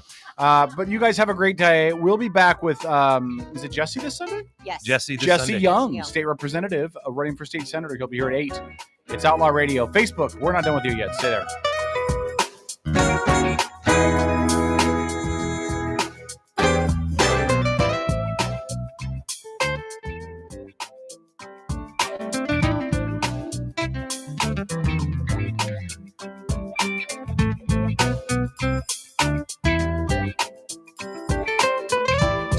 He's passionate about it. We're back on Facebook. He's passionate about it. Yeah. Everything you could tell that Matt was talking about, Matt Macklin. I love smart people. Passionate. That dude's brilliant. That dude's brilliant. I like that he was closer to the middle. Yeah. And he sounds like he could work across the aisles. That's one of the things that we've been saying about a lot of our Republican candidates that have been in here. They're willing to work across the line. They're more toward center instead of far one direction or the other. And I love that we finally have a Democrat that's center, that's going to be able to communicate across the aisle. Yep. Tom? He does sound more libertarian, though. Dude, totally. He even said so, right? Yep. Actually, he Did you see does, Tom salivating when he talked Yes. about being a libertarian? a little bit, although I honestly, I mean, this is our first time chatting with him. I would love to hear more about his tax policy. I have a feeling that most libertarians would not see eye to eye with his tax policies. Probably true. But yeah. I don't know. Right. Well, and like you've said many times, we're not going to see eye to eye with everybody on everything ever. Yeah. Right. So Never. yeah. Except for me. I See was eye to eye all the really, time. really surprised to hear.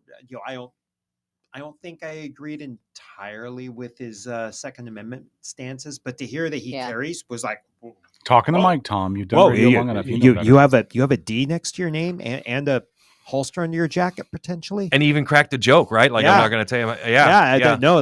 I was surprised. He was comfortable enough talking about guns to say, I conceal carry, just not telling you. Right. What? Cool. Yeah. Okay. None of us were going to ask anyway. Yeah. Nope. That was the libertarian in him showing. Yeah. Yeah. Yeah, a Totally. little bit. Totally. Well, and then he looked right at Kevin when he said, I knew I was walking into the lion's den, so I, might have wanted to make sure I am curious why he made that comment about walking in the lion's den, and it wonders what Democrats are talking about behind the scenes. I know not Hanny Baxter, the chair for the Kitsap County.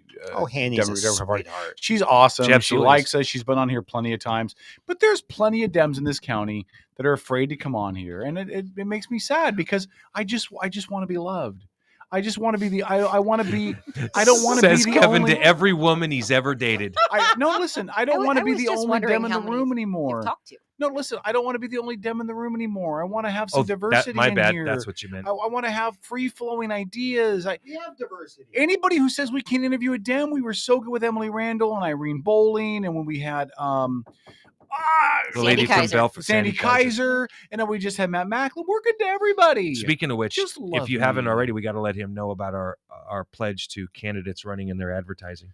Oh, I already did. Yeah. You did. Okay, Thank I you. did. Thank you. I talked to him about that. And the reason why he said the lion's den is probably my fault. Oh, Because you did it. I did it. Because I told him, you're walking into a studio with the two main hosts who are diametrically opposed politically. And he goes, ooh, spicy. And I said, that is the theme that is the tonight. theme Yeah. tonight, And then I said, Um, you have a libertarian, you have independent, you have some other people who fall on different parts of the spectrum. And Jojo, who's That's a one of midget. our strengths. Yeah. I And think. Jojo, who's a midget. Joanna, Hanny Baxter said, do you need me to return? Kevin, we would love for you to come back. We'll get you in after the election because we are seriously booked up with candidates. But Hanny, you're one of those people that, generally speaking, has an open invitation anytime. So, And I want to extend this because I know this segment's going to get back to Michelle Caldier. I know it's going to. And no, hold on. No, listen, I'm being serious. And if it doesn't, then there's an issue in her campaign because this is her opponent. This is fodder. This is stuff that she can use against him if she especially wants in to a debate coming up this Yeah, weekend. exactly. Yeah.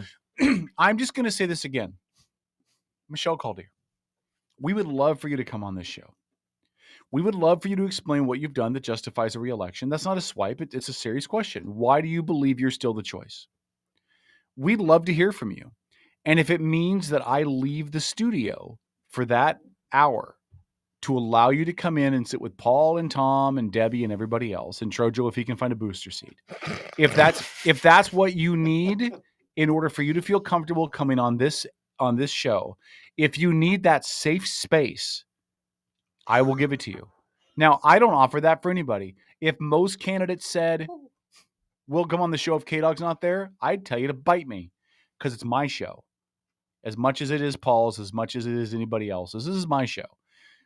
However, I will step out if that's what you need to feel safe and comfortable in your little bubble. Now, let me make the offer while pissing on my co-host, because it's okay, Kevin. You probably want me to leave the room. I'm just giving you a hard time. It's okay, Kevin. What I'm saying is, I don't want to be the reason Michelle doesn't come out and address the voters. Yeah. And listen, no, you're right. Look, I don't. She still refused to pay my kids the money she owes them. I have a text conversation with her where she said, "Well, I know that I probably owed it to him at one point, but it's been so long and you never notified me." That's bullshit. But whatever. You've been notifying every week for 5 years. And I talked to her fiance Chris Tibbs when he was running her campaign. Like, everybody knew. It's not a surprise. Did you see the look on Matt's face when he realized you told him who Chris Tibbs was? Yes. And he was like, "Oh my God, he endorsed me." Yeah. Well, she's his ex. Yeah. So that's funny. My wife used to work with Chris Tibbs when she was in the mortgage industry. Yeah. I love Chris. Heidi says, "I like how you keep begging her to come on your show and she keeps ignoring you and you keep asking." I'm not begging. I never want to be. No, I'm not. I never want us to be portrayed as partisan or having an issue against a candidate where we don't allow him to come on. No, because we are not partisan. No, I mean, literally sitting in this room right now, we run the full circle, man. Mm-hmm. And in fact, I think now Tom is a registered libertarian. Mm-hmm. Kevin, are you a registered Democrat? No, as a radio professional, I will not register. Exactly. Saying I have not registered. I'm not a Republican. I have voted for Democrats in the past, and I just made it clear tonight that I think I have found a Democrat that I could is in my district that I can vote for. Mm-hmm. That short of Michelle Caldier coming on and explaining to herself, I will vote for him because she's given no reason. He brought up a really good point about her. She's done less and less and less in each term. She brings nothing back to the community. Okay, so tell me why you deserve the job. This isn't difficult. Yeah. This is just being fair. Kevin will leave, so there's no offensive odors. There's nothing said that you – that's a joke, by the way, because of the fart thing that was put on Facebook about you the other day. Anyway, that was 7 years ago from Dawn, and Dennis reposted it. That was a riot. Yeah. But anyway. And I'm saying it again because I know she's going to hear this. And I just want her to know that if that's what it takes for her to come back on the show. Sure. I will gladly go down to iTequila, have me a couple shots of tequila, maybe some street tacos, maybe some nachos or something. I will gladly pass that hour and then come down and hear what everybody had to say. And maybe it'll be glowing, you know. I wish she'd come on with me in here, right? If you can't deal with me, how are you going to deal with the Democrats that are in charge in Olympia? Kevin, she called the cops on constituents that wanted to talk to her in Olympia. No, I know she did. So all right. Dennis. Yes, sir. I love you. I want that to be clear. No, I'm eternally grateful. I appreciate it. You've been amazing to work with, especially lately. I just want you to know I love you. Do you have any parting shots? So since last Friday, Dennis, you've been great. Paul, you and I have notoriously gotten along and agreed on at least 4 topics in 2 months. I know, right? And that's never happened. Dogs and cats living together. That's exactly. No, my closing thoughts are a little different tonight. Of course, always cooperate for kids. But I need to give a personal shout out. It is National Breast Cancer Awareness Month.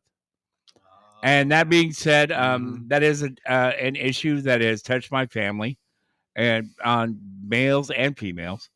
But which it can absolutely affect both. Yeah, I have an uncle that he had male version of breast cancer. But my sister, who went through breast cancer a couple of years ago, she's had a full mastectomy and got rebuilt. And there's this program called P.Inc. and it helps women that go through breast cancer get tattooed to cover up the scars, kind of regain their bodies. That's cool. My sister just got to go through that program a year early, Okay. just last weekend, and I'm going to give them a shout out. I will have her artist named and everything also next week. She's a tattoo artist in Seattle, does outstanding work. And so that program pays the artist for doing all the, that's cool. it takes care of it. And I haven't seen. Yeah, it's Is a it a nonprofit. nonprofit people can donate to? Yeah, go to Can we please- p-inc.org. Can we please do a PSA for them as well and start running it in the rotation? That would be a great Can we do idea. that? I'm all for it. And the P stands for personal. Is Personal Inc. or Pink for short, or P.Inc. Okay. And I just really felt like I need to give that a shout out because you did. Yeah. In the past 2 years, when I got the call from my sister on Saturday, so happy with the work that is done. I haven't heard her that happy. And she's I a was ecstatic. really cool woman. Dennis's sister is really awesome. So that's that. Yeah, this kind of stuff. This is touching. I will share a link to their page on the Outlaw page, so everyone, if you can, hey, give them a shout out, give them a donation or something, whatever. I wouldn't even have It's thought that awesome. a program like that exists. So, yeah. Can we have them on the show after election? I think that would be a really good. I will out of work on that. elections. Let's just, and kind of get off of this political stuff for a little while because. That has kind of been the tradition over the years. As soon as election night is over, then we just do fun stuff for basically through the holidays, social issues and fun stuff because politics sucks. It's draining. It's exhausting. Okay. Any other parting shots? No, that's it. Okay. For me, and I will get to work on it. Go Mariners! You broke my goddamn heart yesterday. Oh yeah, that was saddening. But gut-wrenching. hey, it's. Especially after they led the whole game. It is, but like you guys yep. said, that's playoff baseball Yes, for you. playoff baseball. It's why All it the takes highs is and one lows. batter. Yep, the highs and lows. Oh my God! I thought my son was gonna cry, and he was all cheering, and he literally had just cracked a joke. The camera zoomed in on this Astros fan, and the kid was crying in his dad's arm because the Astros were about to lose, right? And my son was like, "Come on, it's just baseball. Don't get upset over it." Home run! My son was literally like, I switch places. Not believe it. I'm like, that's what I meant, boy. That's what I meant about playoff baseball. You love it one minute, and you hate every one of them the next.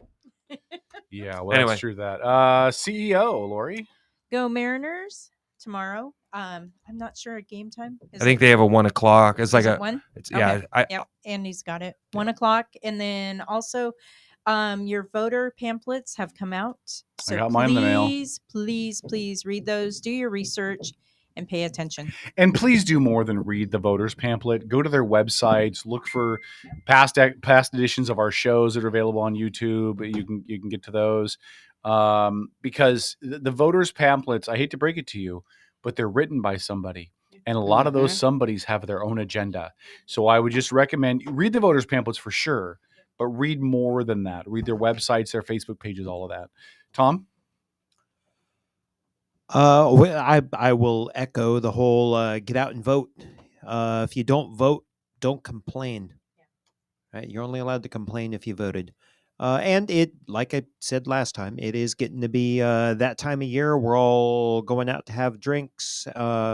Drink responsibly. Be smart. Yeah, be responsible when you drink. Drink Black Ring spirits. Responsibly. Yeah, responsibly. DT?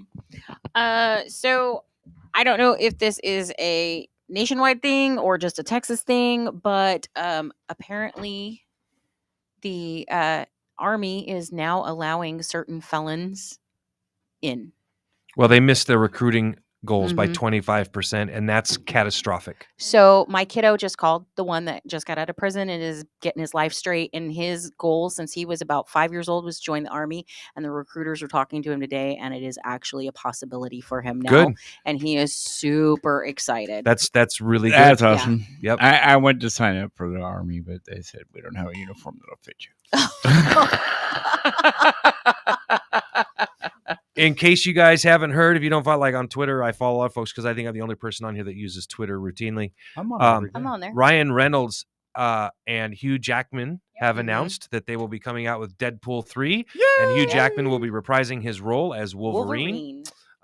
So yeah, that'll be cool. It'll be a lot of fun. It was on LinkedIn last week. Yeah, I'm not sure exactly what day it came out. I just I got on there today, and I was looking because he's got a movie coming out that is like a new version of the Christmas Carol. So who? Ryan Reynolds. Yeah, I think he's an incredibly talented individual. So The only Canadian that counts. yeah, he's doing a documentary with Colin Hanks, Tom Hanks' son. They're doing a documentary on John Candy. Oh, that's cool. Yeah. Wow. But Aviator Jim was pretty good. Is it? I haven't tried it. It's good. He's not part of that anymore, but it's. Are you sure? He just posted stuff about it yesterday. The last I heard, he had sold his interest in it to pick up Mint Mobile, and they moved on from that to other projects. I think it's his site literally says that he owns Aviator Gin and Mint Mobile and Wrexham AFC. Oh, well, then I had heard wrong about the whole gin thing, but it is pretty good gin. Yeah. All right. Yeah. In fact, he just opened Lori's not on a microphone. She can't opened up a distillery in Portland. Yeah. Yeah, he was just talking about it on not Joe Rogan, it was somebody else. Yeah. Opening I'm that. going to send him an interview request. Just, you never know. Yeah. Do it. Could happen. Yeah, you never know. I'm going to try to get an interview with one of the bands I'm going to go see in Texas. I'm going to try. It's okay to tell us. Texas Hippie Coalition or Bowling for Soup. Oh, Bowling for Soup. Good. Stacy's mom has got it going on. So I'm seeing Toadies, Collective Soul, Bowling for Soup, and Texas Hippie Coalition. I love never the heard of Toadies. Texas Hippie Coalition. They're awesome. Yeah. Folks, it was some great interviews tonight. Good show. Thank you very much. Tom, parting shots? I already did. Boss Baby. Drink responsibly. Yes. Oh, was that your parting shot, Debbie? Yeah, that was Okay. mine. Boss Baby. All right, Boss Baby, Hi, go ahead. Paul. I'm just working I'm our way. here. I'm going to do Yeah. a parting shot. Yeah, I said, yeah. That's why I pointed and said, "You do Okay. you, boo." Yeah. Well, Go Kraken. Yes. Crackheads Unite. It's opening night of Kraken. Oh, yeah, I know They're someone ahead that's at the right now. game. Third period. It's a guy that Anaheim does some of Ducks. our high school football. Is at the game down in Anaheim. I hope they do tonight. better than last season. I know it wasn't Yeah. quite what they'd hoped for, but I'd like to actually go see a game. Hockey's Not, fun. not every hockey team can have a Vegas Knights inaugural season. Yeah, that's true. Yeah, they I can have a still need- boogie nights though. Oh, sorry. I still need someone to help me figure out hockey because I don't understand any of the rules. Hockey, soccer on skates. Yes, No, but exactly. There's It's icing, with sticks. There's icing and stuff too. I need to understand it. I try to. Okay, watch it cake, icing. Okay. All right. Cool. Oh, Perfect. Lord. All right. Was that your only parting shot there? No, Boss Baby? reminder to take each day. We've got a family member going through the early and changing stages of dementia and Alzheimer's. So just a reminder to spend each day with the people that you have and you hold, because tomorrow they might be different. Thank you. Yeah. Thank you, Andy. Yeah. Between you and Dennis, that's some emotional stuff at the end of the show. Thank you guys. It's a big deal. It's important. things. Yep, it's important. All right, Paul. No, I said mine, man. Did you? Yep. All right. Well, no. Thanks to Travis Couture and Matt Macklin for coming out on a school night and spending some time with us and sharing their thoughts. And I think they were both really candid. We are going to have a discussion as a crew when we're going to give our predictions and/or our endorsements.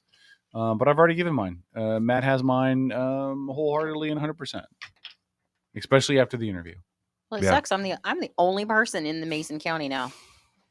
Yeah. Go, Travis. I'm like literally, I'm 300 yards from the But you Mason can't- County you line. can't It's vote, though. it's Yeah, right. but you can't vote there. I'm Right, the only one right. voting. No, it's true. And I am actually voting for a Democrat in Mason County. Who? Right.